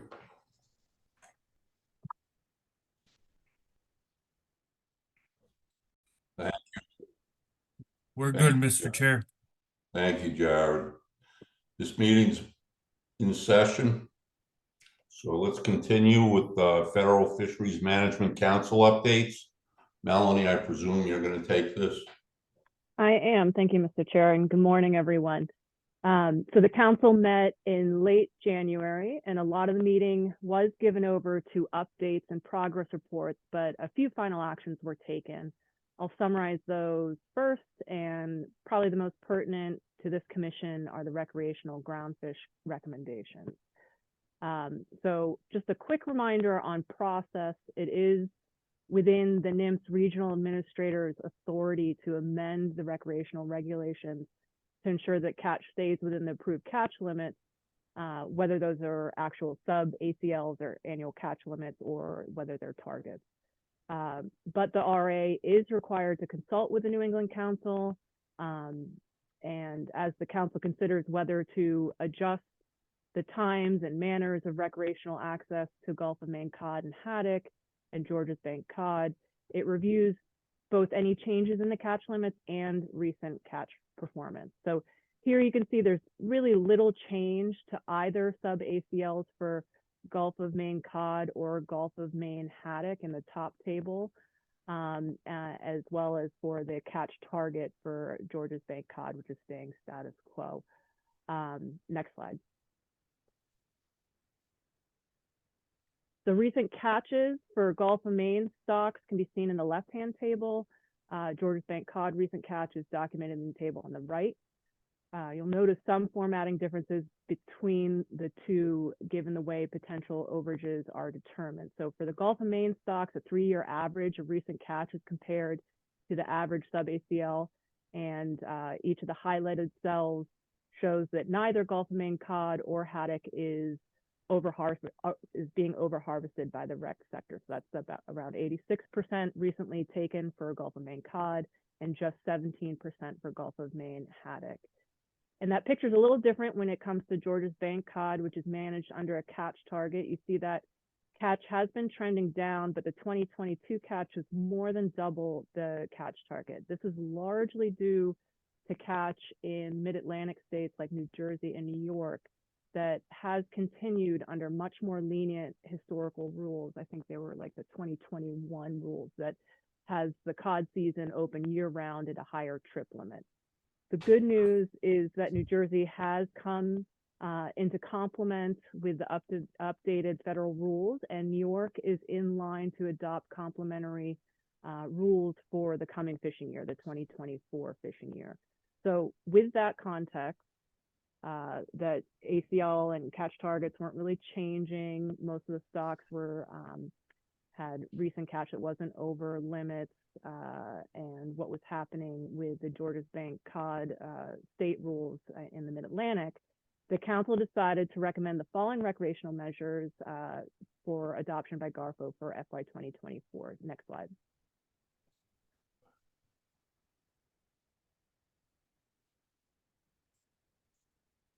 Okay, so here is a table that shows Georges Bank cod current rules and what's being proposed for 2024. As you see, the rules are suggested to remain status quo, allowing for 5 fish at 23 inches during the month of May, and then then there's a June to August closure, with fishing reopening in September through the end of the fishing year.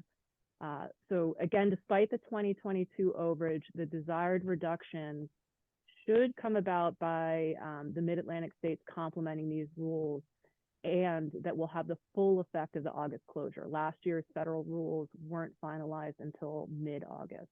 Next slide.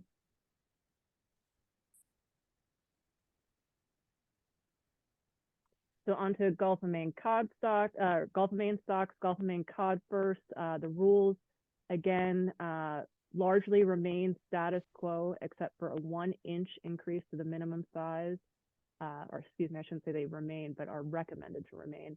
And then for Gulf of Maine haddock, the split measures would be abandoned, with last year's 4 higher rules being recommended fishery-wide.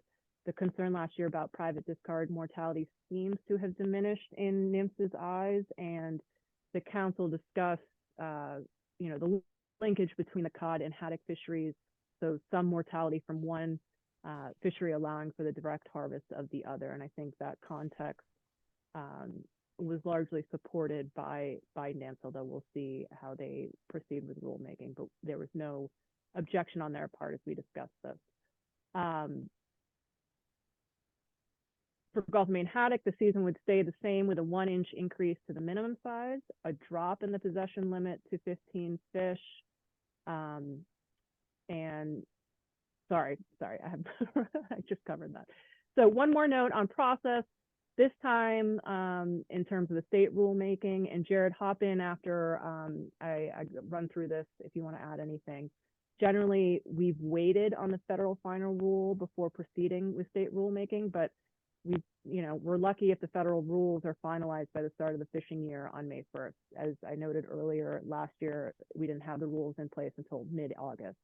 So this year, Jared and I have been meeting and working with GARFO to help us both move more efficiently through the state and federal rulemaking processes, and hopefully allow for complementary and timely rulemaking in both jurisdictions.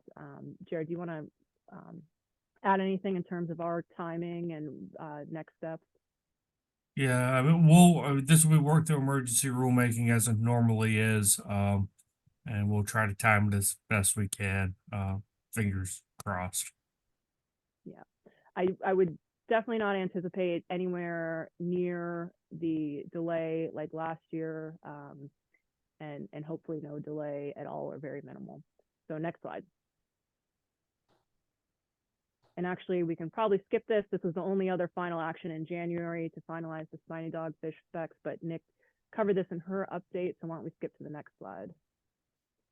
So Atlantic herring, the council was largely engaged at this meeting on finalizing the scoping document for Amendment 10. And this is the one that is trying to go out for public input on 3 separate issues or interrelated issues: measures to attain optimum yield and improve the conservation status of Atlantic herring by accounting for its role as a forage species. This is explicitly not meant to consider any adjustments to the ABC control rule or the rebuilding plan. Comment is also going to be sought on user group conflicts and how those could be managed better by time and area closures possibly, or adjustments. And then finally, measures, comments are being sought on measures designed to address the catch of shad and river herring in the directed Atlantic herring fishery specifically catch caps and or time area closures. So those scoping meetings will be held March to April, all the way from Maine to Connecticut. And I know there's going to be probably 1 or 2 online options as well. And then finally, in terms of hearing, I'll just quickly note that the Supreme Court did hear arguments on the Loper-Bright, well, the combined Loper-Bright Relentless case, which is both about IFM monitoring, but more largely about that Chevron doctrine and agency, deferring to agency expertise. There's been lots of op-eds and attempts to prognosticate. Will the court completely dismiss the doctrine? Will they provide for limited application or leave it largely untouched? I think we are expecting a decision in June, and if you are interested in geeking out like I did, you can hear, I think they have the audio archive from the arguments if you go on to the Supreme Court's website. Otherwise, work is proceeding on several council priorities, including revision of the risk policy, the joint New England mid-action to reduce monkfish, dogfish, large mesh gillnet fishery interactions with sturgeon, and the on-demand fishing gear conflict working group, which Commission member Mike Peardnock is chairing. And Commission members should have received an email yesterday with a written summary of the January council meeting that provides a lot more details, and Kelly and I are always available to discuss it further. Next slide. And then just to wrap up, next meeting isn't until April, which is why this slide is largely blank, because the agenda is largely under development. But I'll just mention that the council is scheduled to discuss that scallop access on the northern edge, finalize that joint sturgeon framework, and we'll receive an update on the peer review that is underway this week on the state-based modeling research track. And you can listen into that if you're so inclined. Otherwise, next slide, and any questions, Mr. Chair. Thank you, Melanie, for your update. It was brief, but as you said, not many action items. Questions for Melanie? Bill Ammer. Bill, you're recognized. Thank you, Mr. Chairman. Oh, very good, Melanie. I have one quick question, and it may be, it could have been answered if I had read the entire document that we got yesterday, but I haven't had a chance to read it yet about the summation you mentioned. And it has to do with winter skate. Has there been any discussion or any changes coming up for the upcoming fishing year on winter skate? One of the biggest fisheries that we have here now on the Cape, and important to many fishermen. I'll actually look. Is Kelly, Jared, is Kelly on? Yes. Kelly, do you want to comment on that? Kelly actually serves on the skate committee on the council, so I will defer to her. Kelly, you're recognized.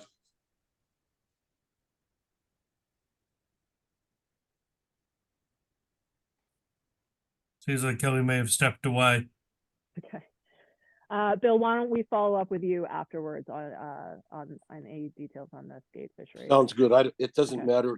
It's a question I think that the entire commission, but anytime we get the information, still plenty of time for the guys to prepare. But again, I just want to reemphasize that the skate fishery has become a very important and integral part of our Cape Cod fisheries. Okay, yeah. Thank you. I'd be happy to set up some more regular discussions and times to talk with you guys. So definitely Kelly and I will be in touch. All right, thank you. Thank you, Bill. Thank you, Melanie. Questions for Melanie? Mike Peardnock.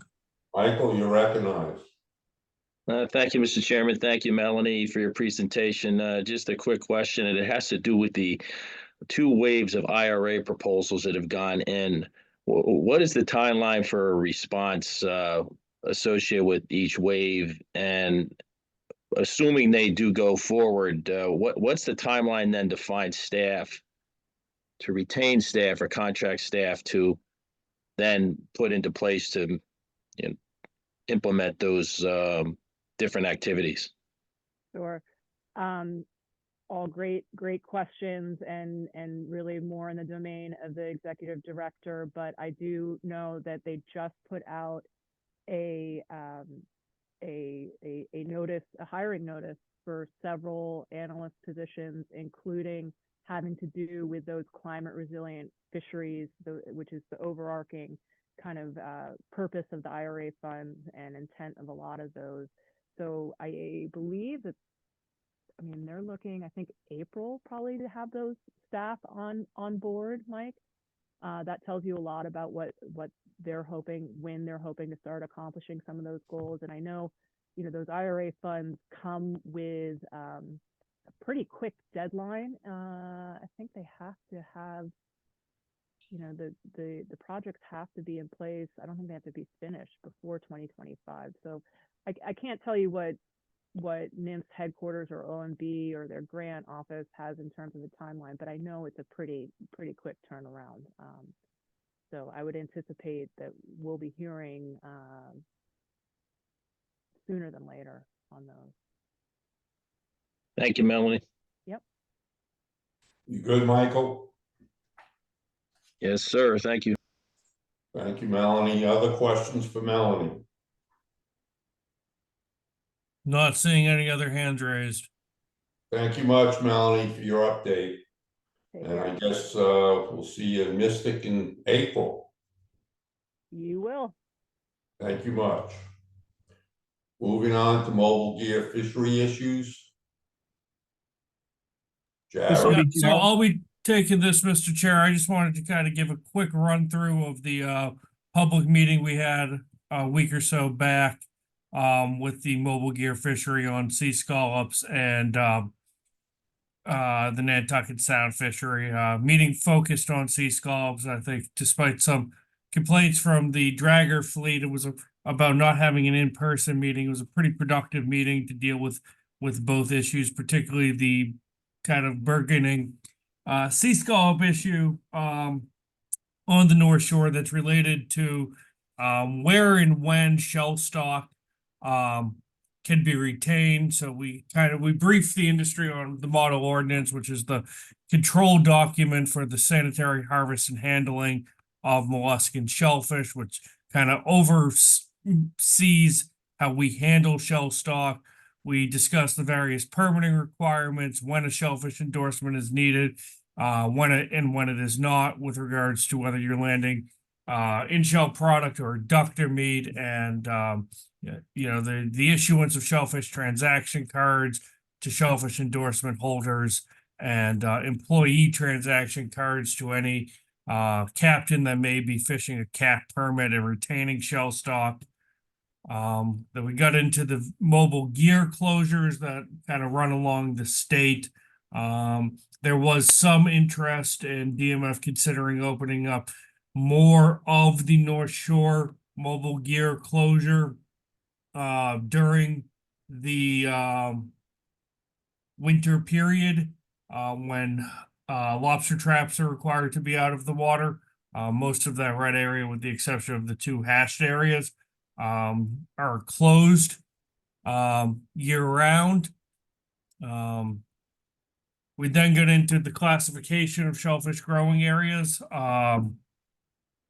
and DMF's work to do this, and what the various classifications mean. Effectively, the prohibited areas are closed to the harvest of all shell stock, and only sea scallops can only be harvested from the green areas, the approved areas, when they're in their whole and shell product. Otherwise, you can harvest sea scallops from other areas, blue or red areas, but those that product has to be shucked. Cannot be landed whole. Given the overlap of these rules, DMF created several maps to help folks better understand the activities that can and cannot occur based on the layering of the mobile gear closures with the shellfish classification rules. We also get into shell stock tagging. There was some confusion as to whether and what the harvest area on the shell stock tag had to read. We clarified for the industry that for state waters, that has to be the shellfish growing area, not the statistical reporting area. We touched briefly on how shell stock are to be handled. and how it's to be reported. And then we got into some of the expectations for the primary buyers, because some of these concerns were at the primary buyer level as well, that they're required to, swipe the transaction card at every transaction involving shelf stock, that any shelf stock coming up has to be tagged. Each container has to be tagged. Those tags have to remain in a premise for inspection by DMF, MEP, or DPH for at least 90 days. I thought that this was successful. Kind of briefing on this, we did, following this, we finalized a policy document that really gets into kind of the nuts and bolts of these various factors. And that was published, I believe, yesterday or Friday, and sent around to the fleet. And you should have received that in your mailing. We then we then pivoted and moved down to the South Coast, and we looked at a quota outlook for 2024. Most notable here is the reduction in the summer flounder quota. The period 1 fishery, which is the wintertime fishery, has taken about their 30%. And we're now down to a 100-pound bycatch limit in that fishery. So we're anticipating the summer flounder, the period 2, the summertime fishery, will have about 420,000 pounds available to it, which is much smaller than what it has had in recent years. But the fishery has been landing about 500 to 600,000 pounds in recent years. So it's not a proportionate cut when you look at what they've been landing as opposed to how the quota has been cut. So we will be holding public hearings at the end of the month, the 28th in Buzzards Bay and the 29th in Gloucester, on some rule changes affecting this fishery. This includes potential trip limit adjustments and trip limit triggers for the inshore summertime fishery, codifying the in-season adjustment we took back in December to reduce the offshore fishery trip limit from 10,000 pounds to 5,000 pounds. And we'll also be taking some comment on some horseshoe crab measures that affect the hand harvesters more than the mobile gear fleet, but like the spotting closure, but will potentially impact some mobile gear fishers, particularly in April when they're fishing inside that before the South Coastal mobile gear closure goes into effect.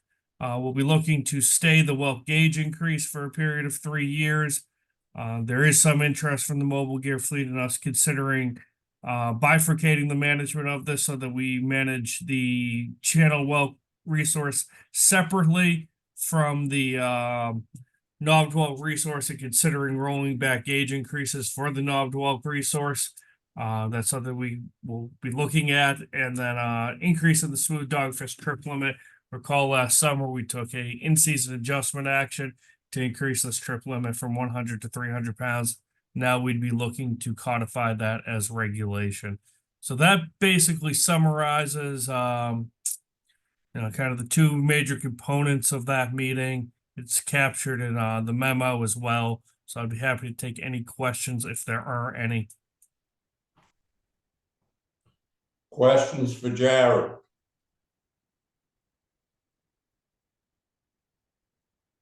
All right, I'm not seeing any hands raised, so I'm going to turn the second half of this over to Director McKiernan. I have one question, Jared. Sure thing. We were talking about an MSc for whelk, and we had to bring on a graduate student. How are we doing with that? Yeah, Ray, we are seeking some funding in the next round of the budget to do that. At this moment, we don't have the funding to do that yet. It would be 75,000 for 3 consecutive years, but we're hopeful that we can get it in next year's budget. Thank you, Dan. Yeah.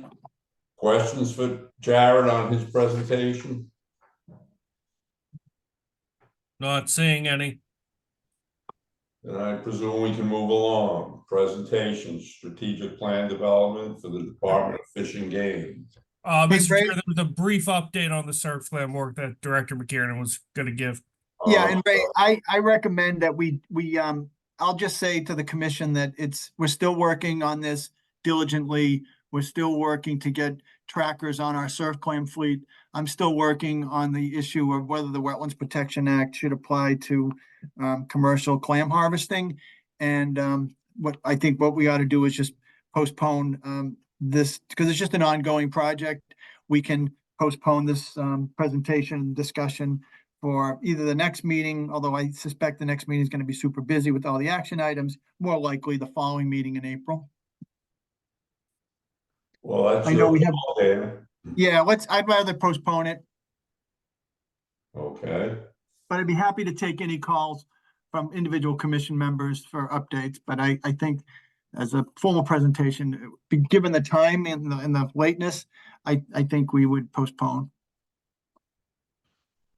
Well, I'm good with that. How are other commission members? Everybody good with Dan's recommendation? Sounds good. Not seeing any objections. Thank you, Dan. Let's move on to presentations. Yeah, so Ray, as Commissioner O'Shea mentioned, there's the development of a strategic plan. And today we have Sarah Meyer presenting on the activities of the Department of Fish and Game strategic plan. And if Tom, if you're still on, maybe you can enhance this introduction. Sure. Thank you, Director McKiernan and Chair Kane. I appreciate the chance for us to just give a very brief update on the strategic plan, which has been, ongoing now for several months since September. And you'll hear more from Sarah and I think Bob Glenn as well, as how it's starting to shape up. It is by no means done yet, and it's not going to include everything that, all the divisions in the department does, but rather kind of try to strategically develop some actions under themes that align to the administration in ongoing areas that are important to the department. So you'll hear more about that, and I think we can come back with more content at another meeting. So I think this is just really a high-level brief update. Sarah Meyer works for the Department of Fish and Game, is the information specialist for us, but has also been working as our project manager with Christy Edwards on leading the strategic plan. And there's been several members of DMF involved in various work groups, and you'll hear more about that. So it's been a really good engagement across the divisions, including marine fisheries. So it's really, I think we're, learning a lot from this process, and it's going to, I think, be a real great roadmap for us going forward over the next 5 years, and will help to shape DMF's, or inform DMF's strategic plan for the division. So with that, I'm going to stop and hand it over to Sarah Meyer. Thank you, Commissioner. And thank you for having me here to talk about the department's strategic plan today. I'm just going to jump right in. So today I'll be giving, you can see my screen, correct? I just want to make sure of that. That's correct, Sarah. Okay, great. So today I'll be giving a quick overview of the strategic plan, the planning process, and then providing a closer look at our 4 strategic plan themes: biodiversity, climate mitigation and resilience, environmental justice, and relevance, capacity, and visibility. So the intent of this plan is to create a unifying vision for the department that supports the 4 themes I just mentioned. We want to align with the goals of EEA and the Healy administration. We want to manage the complexities that will be facing the department in the coming years. And we want to drive funding and resources through collaboration, engagement, and outcomes. The themes of our strategic planning are centered around setting bold biodiversity conservation goals and strategies for Massachusetts, expanding and integrating climate mitigation and resilience strategies across our programs, connecting with environmental justice communities to provide equitable access to wildlife, fisheries, boating-based recreation, restoration, and conservation opportunities, and building capacity, visibility, and relevance for the department and divisions. To achieve this mission, there are a number of people across the department and division that are putting in a lot of work to develop and move this planning forward. We have on our facilitation team, Pat Field of CBI, the Consensus Building Institute, Our DFG project management team is led by Christy Edwards, who's acting as our project manager, and myself as project coordinator. Our steering committee is comprised of Commissioner O'Shea and each of the 4 division directors, including Director McKiernan.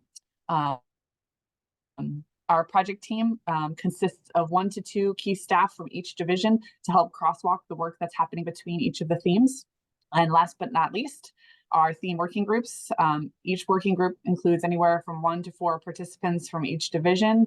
And this is where the rubber is really hitting the road and most of the work is being done for this effort. Some of the DMF participants amongst all of these groups include Director McKiernan, Bob Glenn, Mike Armstrong, Mark Rousseau, Stephanie Cunningham, Kevin Creighton, and Neil McCoy. And hopefully I haven't missed anybody from DMF. All right, I'm now going to dive into the 4 strategic plan themes and where applicable, also discuss some of the focal areas that have emerged with our DMF staff as we've developed and started drafting goals. While reviewing this work, I'd like you to consider these questions for each theme, keeping in mind that each division may not be equally represented under each theme, and some themes take a broad approach across the agency when identifying actionable objectives. So within the context of the DFG strategic plan, what are the 3 big things DMF could do to advance these themes over the next 5 years? And are there any cautions or concerns that we should be aware of moving forward? Okay, starting with our biodiversity theme. This theme is currently focused on 4 main pillars: protect, restore, sustain, and connect. Under protect, and taking this from the marine perspective, we're looking at key seascapes to support making more fish to enhance biodiversity. Some examples of this may include eelgrass beds and hard bottom habitats that provide critical areas and resources for the development of a variety of fish at important life stages. For restoration, the idea is to identify key habitats, indicator species, or connection corridors to support a changing landscape and to allow for populations to thrive. So by connecting important areas, species have room to move and adjust to changes in their environment, whether it be in the form of changes in weather or species range distributions that we anticipate happening. Next, we put a lens on the importance of biodiversity to sustain ecosystem services and food security. With rich, healthy biodiversity, ecosystem services such as marine fishing industry can continue to thrive and support food security for the Commonwealth. And last, we have connect, and by that we mean connecting people with nature. We've been exploring this pillar as accessibility to nature, for example, through fishing piers or boat launches, but also through means such as bringing nature to classrooms. When we connect people with nature, they can appreciate the value received and see their role as a driver and supporter of biodiversity.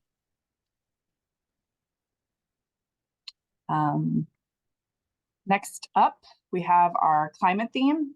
You'll see there's a noticeable areas of overlap with biodiversity. These 2 themes are very interrelated. And for this theme, we've had 5 mainstream surface in our work. First, make room to move. This is an area where we've been talking about connecting habitats and waterways to restore ecological processes and support the changes that are coming as a result of climate change. Some DMF specific examples of this include remediating fish passage impediments and working with partners to integrate fish passage improvements with other essential infrastructure improvements. Next, we have build resilience. This includes terrestrial and freshwater aquatic systems, but from the DMS perspective, this may come in the form of things such as provide recommendations for a living shoreline program to be included in the Massachusetts Resilient Coast Initiative, increased monitoring and response to address emerging biotoxins and ocean acidification impacts, which will support the Massachusetts shellfish and aquaculture industry. And or working with partners on surveillance efforts and the development of best management practices for addressing acidification and biotoxin impacts identified. For sequester and store carbon, this is often tied in most folks' mind with forests, but we've identified some marine and estuarine actions, including the development of blue carbon finance program, and greenhouse gas inventory of coastal wetlands, including subaquatic vegetation inventory and macroalgae habitats. Next, we recognize that we need to do our climate part as part of this plan. And this includes efforts to decarbonize and increase resilience at agency facilities, but also expanding the use of ecologically sound clean energy. So we want to promote clean energy while protecting resources. So really participating in those clean energy siting efforts. And our last item under climate is to partner for action and impact. We recognize the struggle to keep pace with the rate of climate change and a need to partner to achieve common goals at a broader level. Some of this may take the form of local or in-state partnerships and collaboration, but we're also looking at regional partners beyond our state borders. And we further recognize some of this collaboration will need to include joint efforts to streamline permitting pathways to achieve these goals. As species distributions are shifting with climate change, we need to be ready to work within and across state lines to respond and prepare for these changes.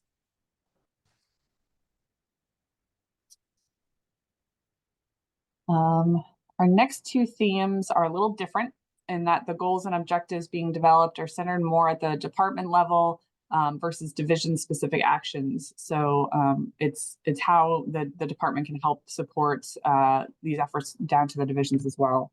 So to start, we have strengthen capacity and advance environmental justice, or to advance environmental justice, excuse me. So much of this goal is focused on hiring a DFG environmental justice coordinator, establishing a department EJ team with representatives from each division, and evaluating staff understanding of EJ. This will allow us to identify gaps in staff awareness and inform trainings to close those gaps. These trainings may cover fundamentals of what EJ is, as well as how to incorporate EJ principles into our ongoing work. Next, we want to advance equity through improved communication, engagement, and access to information and opportunities. So here we mean access to information, to processes, to grants and opportunities, and to nature.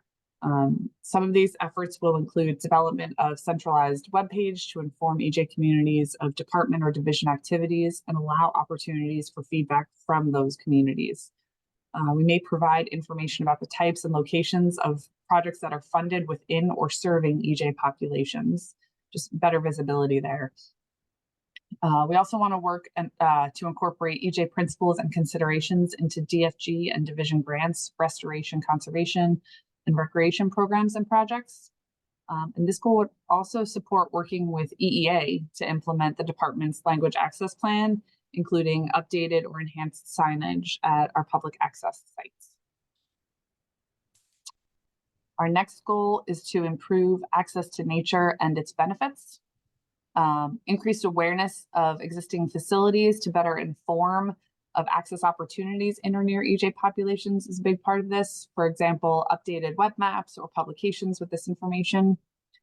We also want to develop a targeted access plan to create new public access and recreation sites in and near EJ communities when possible.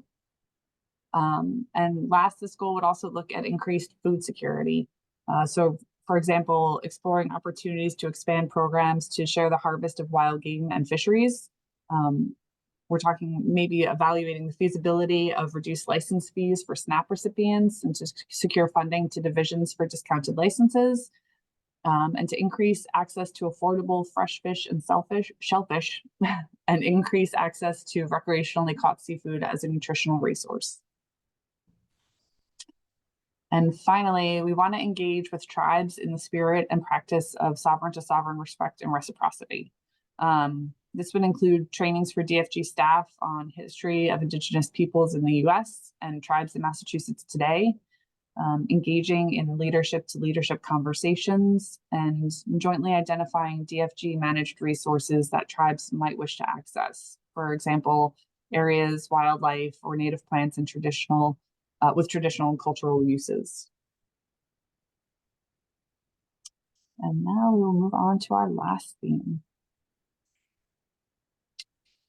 Our last theme, relevance, is still in its infancy relative to the other themes that have been developed. The work done by the biodiversity, climate, and EJ working groups is helping to drive the focal areas of our relevance efforts. The preliminary focal areas identified by a relevance working group include advancing the department's identity. So this is coming from a desire to be better known and understood, not just as a regulatory agency, but as subject matter experts who can provide and contribute valuable input, especially when developing policies that impact our resources. Next, we have ensuring nature is for everyone. You've seen this kind of pop up throughout the themes. We want to do this through effective outreach, education, and engagement. Examples of this might be ensuring equitable access to nature and enhanced promotion of existing public access areas, but also looking ahead, including promotion of green jobs and career development for youth who may be traditionally left out of these fields. Or in other words, kind of cultivating the next generation to support and continue the work that we're doing.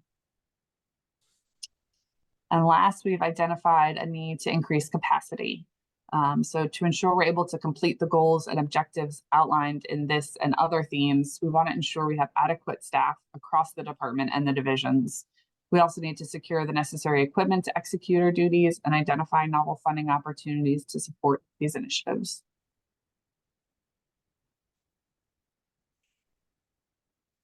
And that's what I've got. So just want to thank you for your time, and we'd love to hear your thoughts. And kind of circling back to those questions I asked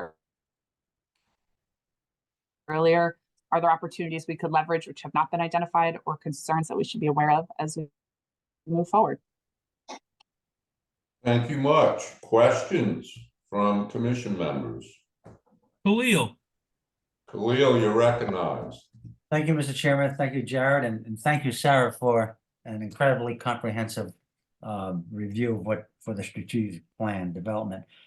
Sarah, such an important document. Is there? I know there's going to be a timeline for this when hopefully it'll be implemented, but will this be a rolling implementation? You think various aspects being implemented, or will it all roll out at one time? And if so, when do you think we'll see the completion of the plan?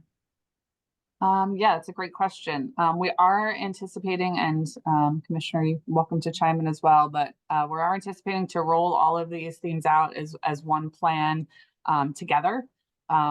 We are, as many of you are probably aware, simultaneously working on the biodiversity executive order, and as you can imagine, that ties in strongly with our biodiversity theme. So kind of timing those rollouts, but I think we're hoping for by the end of the fiscal year, ideally, both of those would be rolled out. Perfect. Thank you, Sarah. Again, it was a great report. Thank you. Questions for Sarah? Mike Piernock. Michael, you're recognized.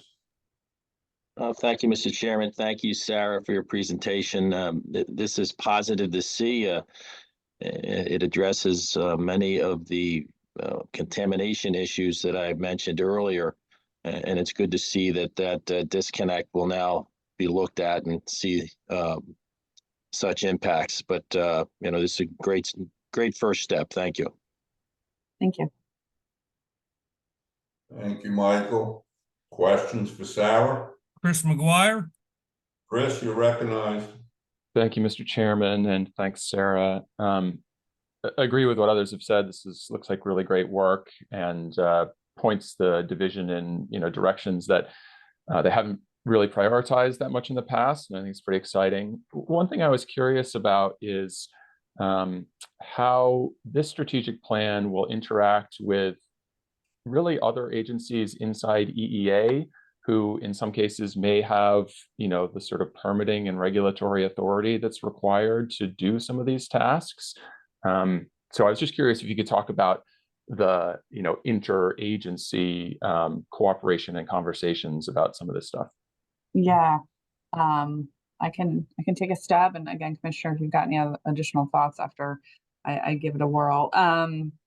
we are keeping in mind the other initiatives that are out there and kind of recognizing what we can do and what we rely on other state agencies to take the lead on. So a lot of the goals that we're drafting up is not necessarily changing regulations, but saying what can we explore? Like, what are things that we might want to bring to the table or recommendations that we can propose? How do we get a seat at the table when those next rounds of regulations are happening so we can have a voice in that, not necessarily saying other agencies need to change their regulations, but just trying to work with them and have our priorities align with, it's really about that collaboration piece and how do we get a seat at the table to work together to achieve common goals. Mr. Chair, maybe I can add to Sarah's good comments in answering Chris's question. By all means. Commissioner. Sure. So Chris, we work regularly with the EEA agencies and the secretary through the secretary's climate and environment and other meetings. So this strategic plan and its themes will be reviewed by all the other commissioners and the secretary. So it'll get that kind of feedback and alignment for what we're suggesting and the directions we're going. And so if we have things that we're asking other departments to do, like DEP, then they're gonna see that. And in fact, the biodiversity executive order is one platform that calls for a whole of government approach where other agencies need to align with the recommendations from that order. So I think there's going to be opportunities, to streamline permitting with DEP, to address biotoxins and wastewater treatment plant issues. So there's going to be, that's just a few examples, but there'll be others as well. So the idea is this is going to start to influence what other, agencies do and their directions. And we've already begun some of those discussions with other agencies. Chris? That's great. I really appreciate that. I think the opportunity to get the DFG staff better positioned at the table is advantageous for everybody. So I think it's a great initiative, and thanks for the comments. Thank you, Chris. Questions for Sarah or the commissioner? Director McKiernan? Yeah, hey, so to Chris's question and to the whole commission, the presentation that I opted not to give in detail because of our time constraints had to do with the trackers on surf clam boats. And so that is an example, I think, of us moving forward and coming up with clear policies and regulations and management actions to make sure that a surf clam vessel doesn't go through an eelgrass bed. And we want to use technologies such as geofencing to make sure that happens. And so I'm confident that I'm going to be coming to you with some proposals, within a year, to say, let's work with the surf clam fleet and keep them out of these sensitive areas. Now, the surf clam fleet does not fish in these sensitive areas. They prefer to fish in dynamic sand, but once upon a time, a surf clam captain went through an eelgrass bed, and there was all kinds of problems created with that. And our vision is to prevent that from happening through good management approaches, good regulations, technology, and cooperation with the fleet. So that's one area that this commission is going to be able to make a difference. Thank you, Dan. Tom?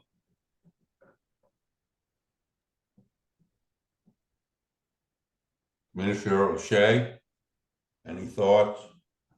Yeah, I mean, I think what Dan's saying is that kind of, leadership and initiative to show a path forward with other agencies and what needs to be done it's a great example of the kind of work I think is going to come out of the strategic plan, which is why I'm excited that, when we get this into a format to review and more content and share as a report with the commission, I think you'll have more of a chance to look at those opportunities and really zero in on those things that you think you can make a difference, as Dan's saying. Thank you, Commissioner. Thank you, Mr. Chair. Questions for the Commissioner or Sarah? Not seeing any further comments or questions, Mr. Chair. I have a thought to the Commissioner. As of late, or it's been going on for years, and I noticed Mark Rousseau from DMF is engaged with you folks. You know, when we talk about the bridges, the two bridges, the Sagamore and the Bourne, and my question, talking to different charter boat the for-hire fleet, they're looking for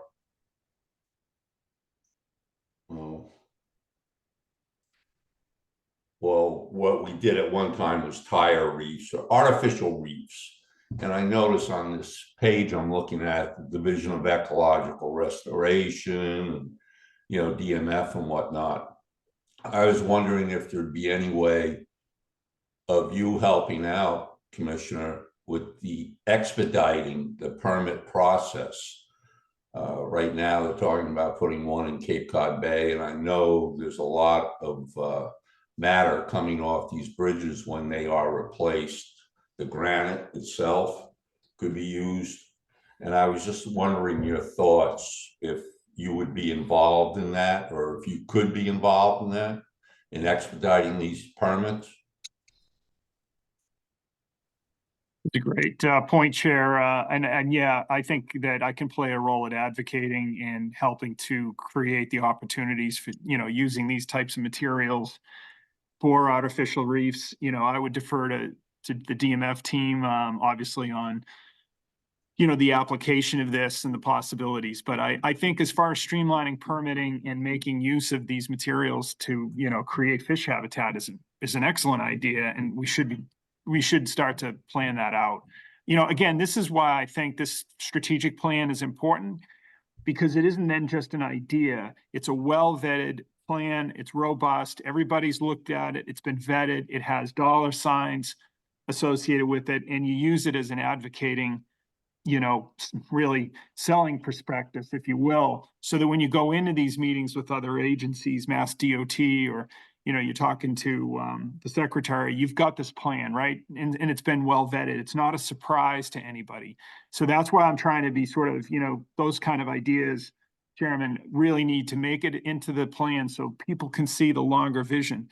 You know, I've been trying to build a larger capital budget for DMF because they got a lot of these piers. You know, it just takes a lot of money from the rec fund to build, right? So if we can find other augmenting funding sources and work with other projects, with other agencies, you're going to be better off. So I'm certainly will help to do that. Thank you much, Commissioner. Thank you for your response. Questions for the Commissioner or for Sarah? Director McKiernan. Director McKiernan. Actually, my hand was lifted up from before, but I will add one comment, and that is our program that does artificial reefs led by Mark Russo. We just added to a reef down in Yarmouth, I believe, and maybe Harwich too. One of those, working with the U.S. Coast Guard, dumping moorings, old mooring blocks that were being discarded. They were on scene just last week to add to those reefs. So we've got having that program in place, having the permits is what it's all about, because when material comes available, you know, you get to go out and receive it. And with Coast Guard, it was at no cost. So anyway, but yeah, great presentation, Sarah, and thank you, Tom. And we look forward to coming up with a document that really points us all into a great direction in the future. Thank you very much. We'll move along. Diaphragm fish passage work. I presume Brad Chase is the lead on this. Yes. Thank you, Mr. Chair. Brad, you're good to bring up your screen. Okay.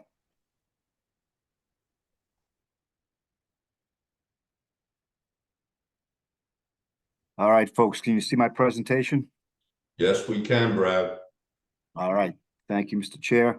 So I'm going to give a brief presentation, the diatomaous fish update, and I'm going to focus on fish passage improvements in the past year. I'm project leader for the diatomaous fish project, and we do a lot of monitoring, cooperative research, management, technical assistance. But today I think I'll focus on fish passage. But if you have any questions on those other tasks, please let me know. So this past year was really an active year. There's a lot of federal funding. There's a lot of state funding around. And so a lot of projects are ongoing. This list could be double, in fact, for the number of projects that have been happening. Most of these projects are 5 to 10 years in development. Some of them are 20 years in development. The last 3 shaded in blue were completed this past year. And to my eye, these are all really major, significant coastal river fish passage improvements in Massachusetts. So it's a great credit to all those involved to have these projects moving forward. At a smaller level, the DMF has maintained a fishway crew since 1941.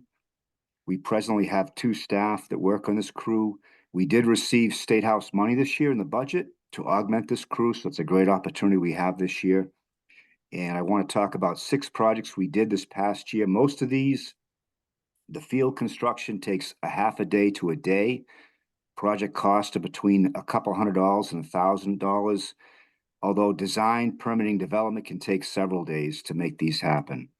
These are 3 simple projects that took place this past year, about a half a day each. And then here's a little larger one, Gorm Mill Pond at Herringbrook and Pembroke. The fishway you see is a wooden ladder that was in disrepair this spring. We patched it up, we put it together so it could pass fish.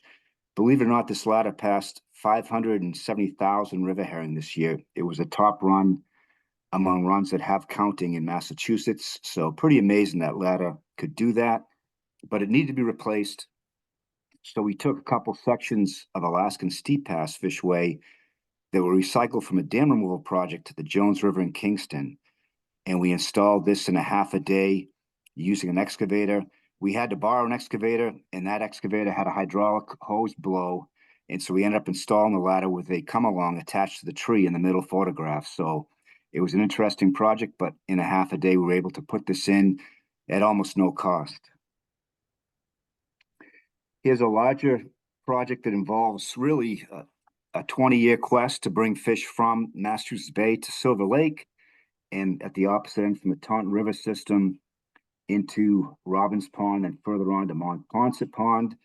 There was over 1,700 acres of fish passage and spawning and nursery habitat blocked, all that shaded in red before you. In 2011, fish could not access any of these areas. The Cotton Gin Mill Dam came out in 2017. It allowed access to Robbins Pond. And then we put a fishway at Silver Lake at the other end, and we had access to 764 acres in 2019. This year, we went on to the next step, which is to put a fishway at Stump Brook Reservoir.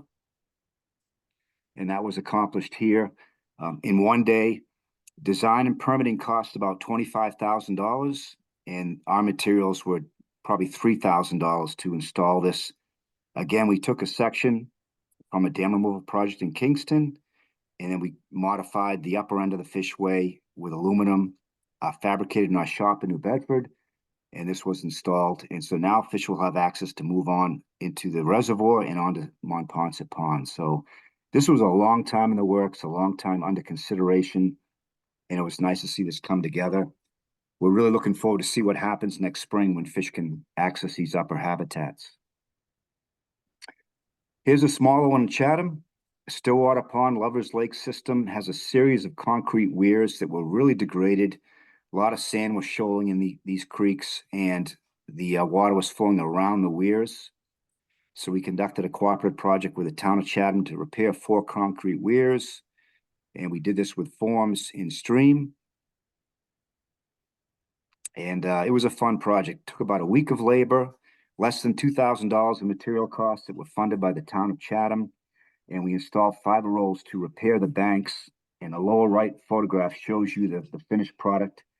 And it's got the fiber rolls stabilizing the banks with 4 weirs reconstructed. And we planted 6 blueberry bushes just for the fun of it along the bank here. Here's a larger project that was contracted. NOAA funding came in. The Ipswich River Watershed Association was the lead contractor. Ben Gahagan, shown here in the lower photograph, was our lead on this project, and this came together nicely. It's an example of projects that are a little bit bigger than what our Fishway crew can handle, and so we use our expertise to lead the project, and that's contracted out to a vendor. Sumco was the company that did the work. And I'll talk about a couple of dam removals. We heard earlier about the importance of dam removals. The High Street Dam came out this year on the Town River in Bridgewater, and this one was over 10 years in development. It began with a signed agreement between DMF and the dam owner to pursue dam removal, and then it resulted in a large cooperative project with DER involved, NOAA, U.S. Fish and Wildlife Service, and lots of funding from the Bipartisan Infrastructure Act. It came out this summer and fall. These are photographs showing the construction in progress, and now the river's flowing freely with no dam. And so we're real excited about seeing what will happen this year with these fish moving further upstream.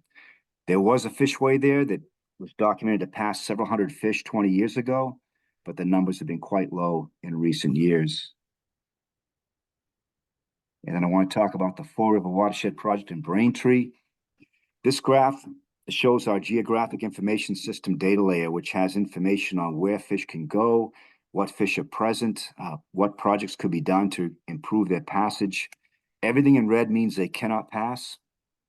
The yellow dots indicate places where work needs to be done. These two dots here, the Armstrong Dam and the Ames Dam, came out this summer. And so now fish are going to have a chance to move upstream. It's a complicated process. It's almost a 20-year project since it started, and it will hopefully bring fish to the Great Pond Reservoir up here. It's 180 acres, and then we have about 20 acres down here of other ponds they will be able to access.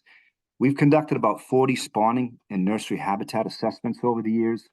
This one remains the best water quality that we've documented, so we think it should be a good place for fish to spawn and have nursery habitat.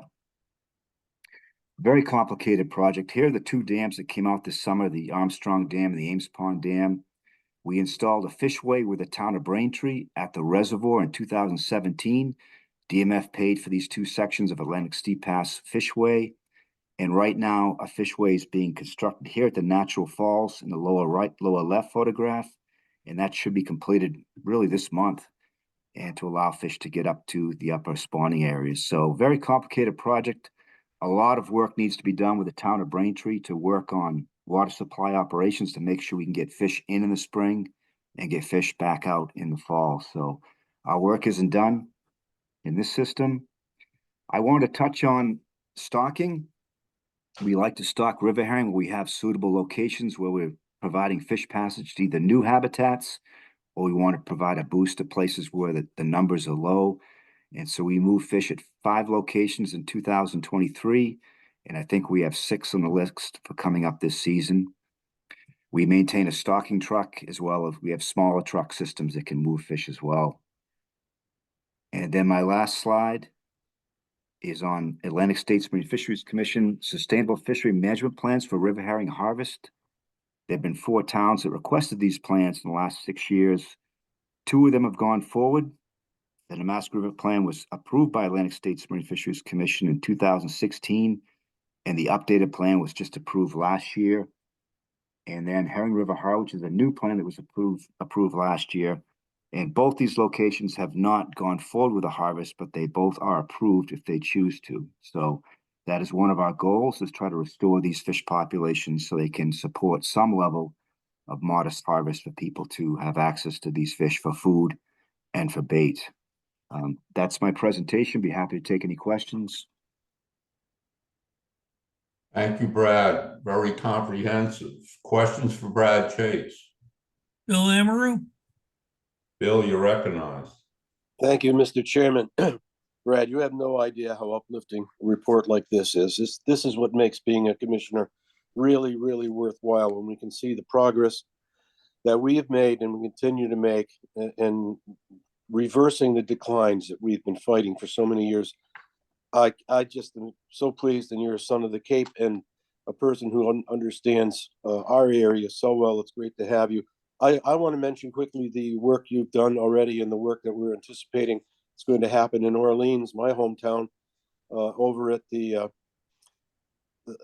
pond coming up from the Pleasant Bay estuary and up into Pilgrim Lake. You've got to know that our team here in Orleans has been working to secure funds. The town voted last spring at our town meeting to fund the project, and the federal monies, and I guess some of the state monies as well, that will be coming into the project are going to improve our herring run, the most successful herring run we have in Orleans. Dates all the way back to the WA period when in the 30s when this was constructed. It needs a lot of improving and reconstructing. And the project that you showed that showed the concrete formed work that was done by a subcontractor will be similar to what we'll have in Orleans. And we've already made a lot of progress, and we're going to make a lot more before this is over for us. And I'm sure you'll be keeping your eye on us and working with us as we get going on this project for Orleans. Again, thank you very, very much for the work you're doing. Thank you, Bill. Chairman. Appreciate it. Thank you, Bill. Questions for Brad Chase? Mike Peernock. Michael, you're recognized. Thank you, Mr. Chairman. Thank you, Brad. Well done. This is very positive to see. It's good stuff. I got a few questions. I believe that the recreational saltwater fishing license helped fund these projects. I'm just curious what percentage of the funding has been to implement these projects is question number one. Number two, do you have an inventory of areas that need repair for eel or herring fish ladders? Is there an inventory that's been put together? Because I'm just curious. So this has made great progress, but how much farther do we need to go? And then the last question, do these herring runs typically correspond to the eels going up the same runs, or they typically independent of one another? Thank you. Thanks, Mike. I'll start with your first question on license funds. And yes, the license is instrumental to fund 2 aquatic biologists, 2 positions, which is really valuable. And these folks are involved with all these restoration projects with our monitoring, cooperative research. It also provides $15,000 per year to assist with our monitoring equipment and supplies. And so it has been really an essential contribution to the effort over the years. In terms of inventory, the figures you see before you now, that comes from our GIS diatomaceous fish data layer. And that has almost 500 locations. All those dots you see have information provided on what the project would be, what the status of the site is, and what can be done to improve fish passage there.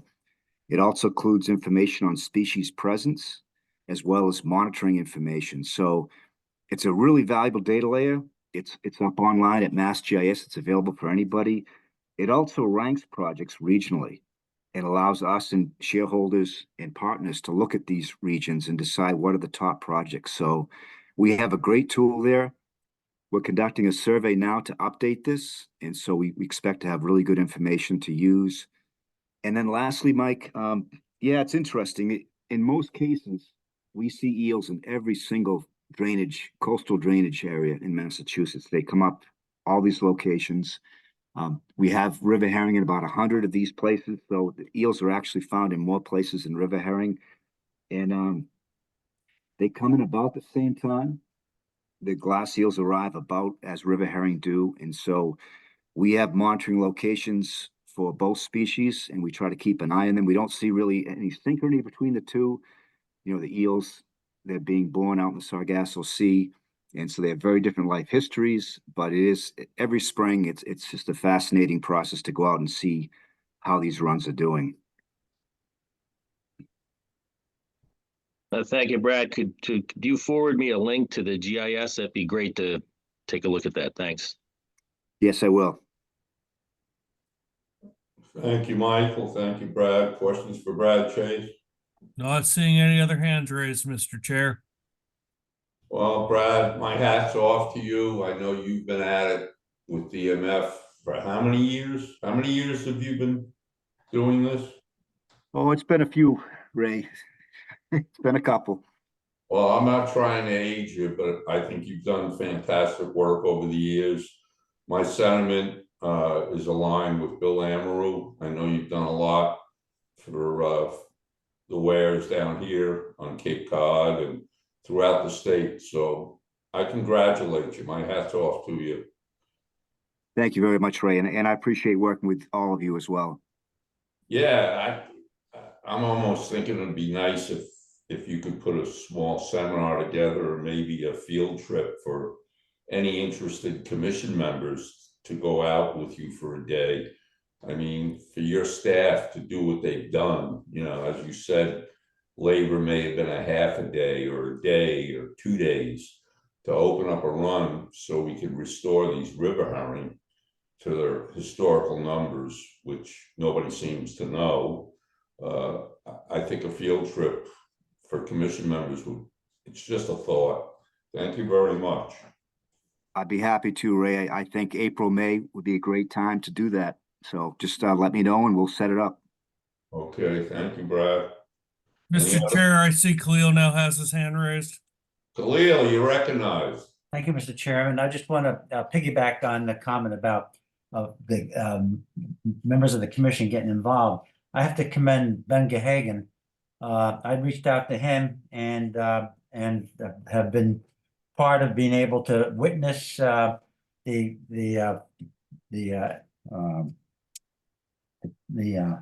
you're gonna have to help me out here with the Alewife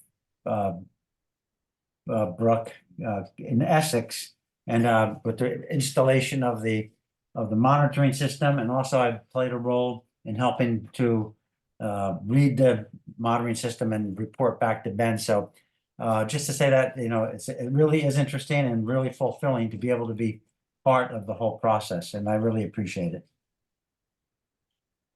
Thank you, Khalil. It was great to have your help on that. It was a lot of fun to work with you and saved me some weekend trips, which I appreciated. I would like also, since I know there are several commissioners who are from the Cape area, as was just discussed, to share that we just found out that we'll be teaching a small Fishways workshop connected to the NIAFWA conference in late April in Hyannis. And I believe we're going to have all registration costs covered for that, which means that if any of you commissioners live in a town with a herring warden or somebody else who's working on a fishway that wants to come and learn more about managing those fishways, from myself and really high-level staff and federal agencies and fishway engineers, we'll have about a half day of presentations, and then we're going to do some field trips to go out and do some hands-on learning with the fishways. I think it's going to be a great educational experience, and we really are trying to do this at a place in time where we know we have a lot of herring wardens who are interested in doing a better job with the resources. Hopefully that'll be helpful, and we can distribute more details. It's just coming online in the next week or so, but we have heard that we are going to do the workshop. Ben, when you get more details on that, please share that with me and I'll share that with them. Most certainly. Thank you. And I want to commend Ben. He was willing to come to spend his evening to come out to a local chapter, the Ipswich River Watershed Association, at the Ipswich River Watershed Association, where Wayne Castengay used to be the director. Our local Travel Limited chapter meets there, and Ben came out and did a great presentation on the diatomaceous fish and the runs, the various runs, and what has taken place. So he's a great representative for DMF. Thank you, Khalil. I had one more question to Brad. If time's allowed. So Brad, I know the question was asked earlier about your budget constraints or accessing the saltwater recreational fishing monies, the revenues. So I know I was a gatekeeper for 4 years and they gave me a clicker, you know, a hand clicker. How costly are the automated counters, and how many would you need to be proficient? So thanks, Ray. When you say automatic counts, you're talking about video counting systems for river herring or electronic counting systems for river herring. And they're not particularly expensive. The videos we can set up for about $3,000 to $4,000. We custom fabricate the enclosures, which would cost a lot if somebody else was making them. And with the electronic counters, that materials cost, the equipment costs about $15,000. Again, we custom fabricate the enclosures, so it would cost more for someone else. I think the cost may not be as limiting as the staffing capability to maintain these. They take daily visits, they take a lot of work to process information. And so I think we're getting a big boost this year with the State House money, and so we'll add some more positions that will help. But I think prior to that, we were really limited out to how many stations we could cover. So I think the key is to identify places where it's really a meaningful count, where it can be a viable count and it can be maintained. So again, cost may not be as limiting as labor and coverage. Thank you. Questions for either Ben or Brad? Not seeing any other hands raised, Mr. Chair.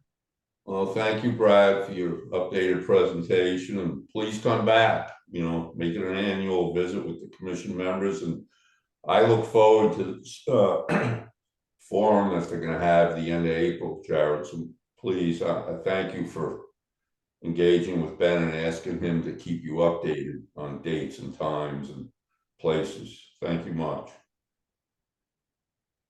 Absolutely. So I guess we'll move along here to other business, upcoming public hearings.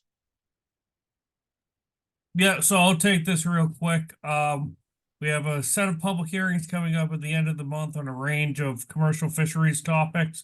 The 28th at Mass Maritime Academy at 5 p.m., 29th at the Gloucester office at 5 p.m. The close of the public comment period on those will be, I believe, March 8th. And then we'll be getting final recommendations to you folks shortly thereafter for review and approval at your March 19th business meeting.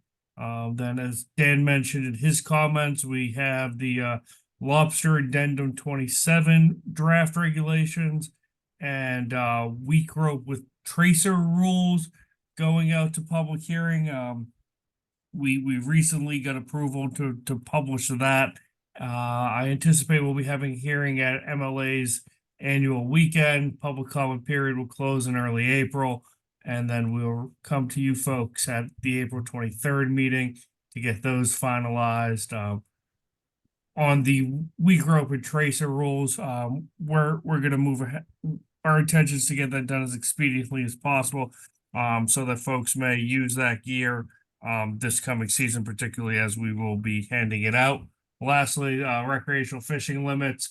As Nicola mentioned, February 21, there'll be a scoping meeting on black sea bass, scup, and fluke limits and striped bass filleting.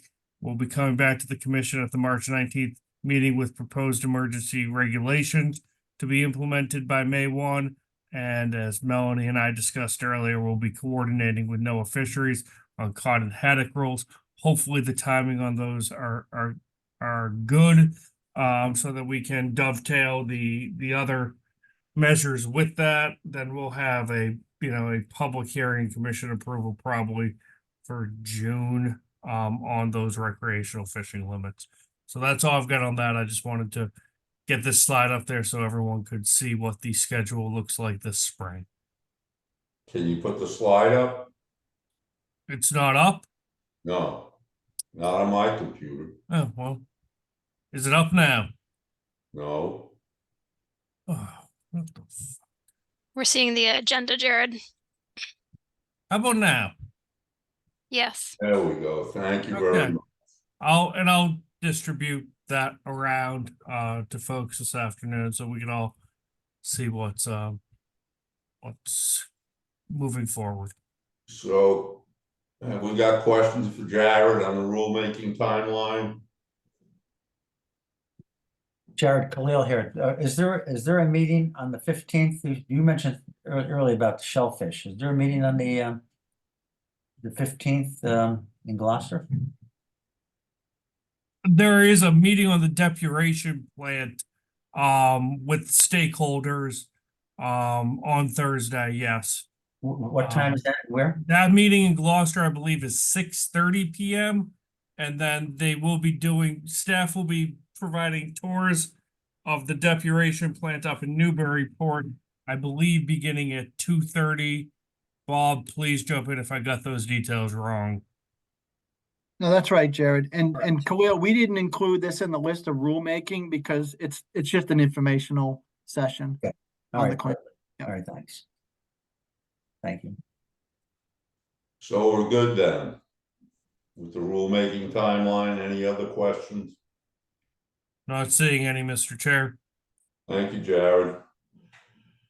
Okay, I guess we're gonna move on here to commissioners, the comments, closing comments, and I'll start with Michael Piernock. Closing comments, Michael. Thank you, Mr. Chairman. I'd just like to thank Mass DMF. Past few months, they continue to provide different individuals or staff that come in and meet with the public concerning various issues, whether it's TOG or so on. I wanted to note that there's an upcoming seminar, the Castafari Offshore Fishing Seminar, March 2nd and 3rd, in which DMF representative will be there. Ben Gehagen, as well as other individuals to discuss fishing regulations, bluefin and mackerel, and other matters that may come up during the meeting. But it's working well to have public outreach and participation and have Mass DMF at the table. So I'd like to thank you. Thank you, Michael. Bill Doyle. Closing comments. Thank you, Ray. Just wondering, great meeting, lots of good information. Is there any hope for a recreational herring license in the near future at all?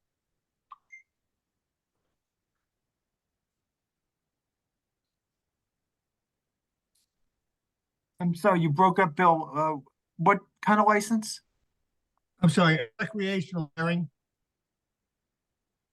in the near future, or is that a pipe dream?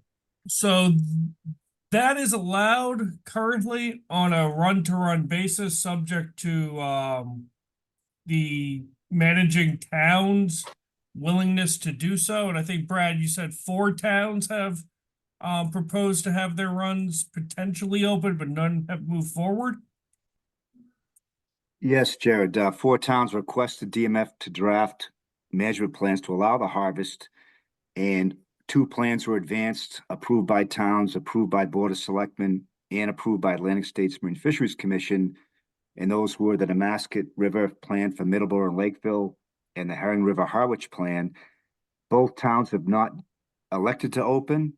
If they were to open, they would have to allow access to non-residents for the town, have some system to allow residents of the Commonwealth to have access to these fish. So that would happen. But right now, those are the only 2 approved plans in Massachusetts. Thank you. Thank you, Bill. Suki Sawyer. Closing. All set, Ray. All set, Ray. Thank you. Thank you, Suki. Khalil. Closing. All set, Mr. Chairman. Thank you. Thank you, Khalil. Tim Brady. Yes, I'd just like to echo some of the other numbers that the habitat restoration, the river herrings, it's really been. I live in Plymouth, and I can take my granddaughter to the headwaters of Eel River now, Indian Brook. Yeah, you're muffled, Tim. Sorry about that. Just want to reiterate, really appreciate all the habitat restoration that we're doing. And, recreational fishing is a part of that. Thank you, Tim. Chris McGuire. Thanks, Mr. Chairman. No real updates, just thanks to the DMF staff for putting together good memos and good presentations, and happy snow day to all who celebrate. Thank you, Chris. Shelley Edmondson. Thanks, Ray. Just like to echo everyone. This was great and really informative, and thanks for everyone's hard work. Thank you, Shelley. Bill Amaru. Yeah, that's pretty much it. I just want to say one more time that the documents that came out this past session announcing public hearings and the action items that we'll be dealing with coming up, the line were extremely well written, very clear. I'm so impressed with the work that comes out of this office. And now with the addition of the work that's coming out from the commission and from Fish and Game, to see the depth and concern that they have for our environment and our resources and the people's access to them, it states really positive things about the state of Massachusetts and where we find ourselves today. Thank you. Thank you, Bill. Well, I've been preach for years. After dealing with so many different states at Atlantic States Marine Fisheries Commission, every commission member in this state should be proud of DMF, proud of the staff, proud of the work they do. And with Commissioner O'Shea coming on board, I think things are just going to get better. Not that they're bad.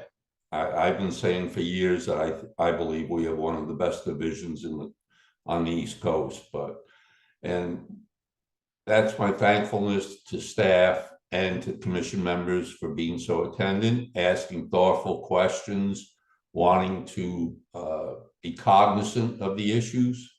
So I'm very proud of the commission and DMF as a whole. Thank you very much. I'm going to turn this over to public hearings. Jared?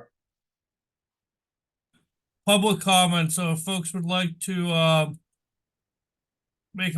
folks in the audience would like to make a public comment, use the raise hand feature and I'll move through the queue and recognize you.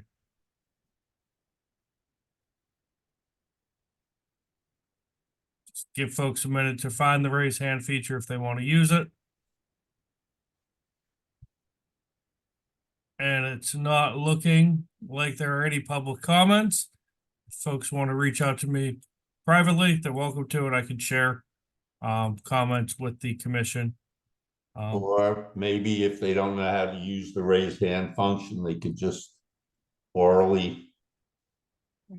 No, because it creates a queue for me to recognize them. But if there are issues, I can be the intermediary, and you can email me, and I'll pass them along to the commission. Great, thank you, Jared. Well, folks, it's time to adjourn on this snowy day. I need a motion. Motion to adjourn, Ray. Thank you, Suki. Is somebody going to second that? I'll second that. Thank you very much. Any opposition to adjourn? Thank you, everyone. Seeing no opposition, this meeting's adjourned. Thanks, everyone.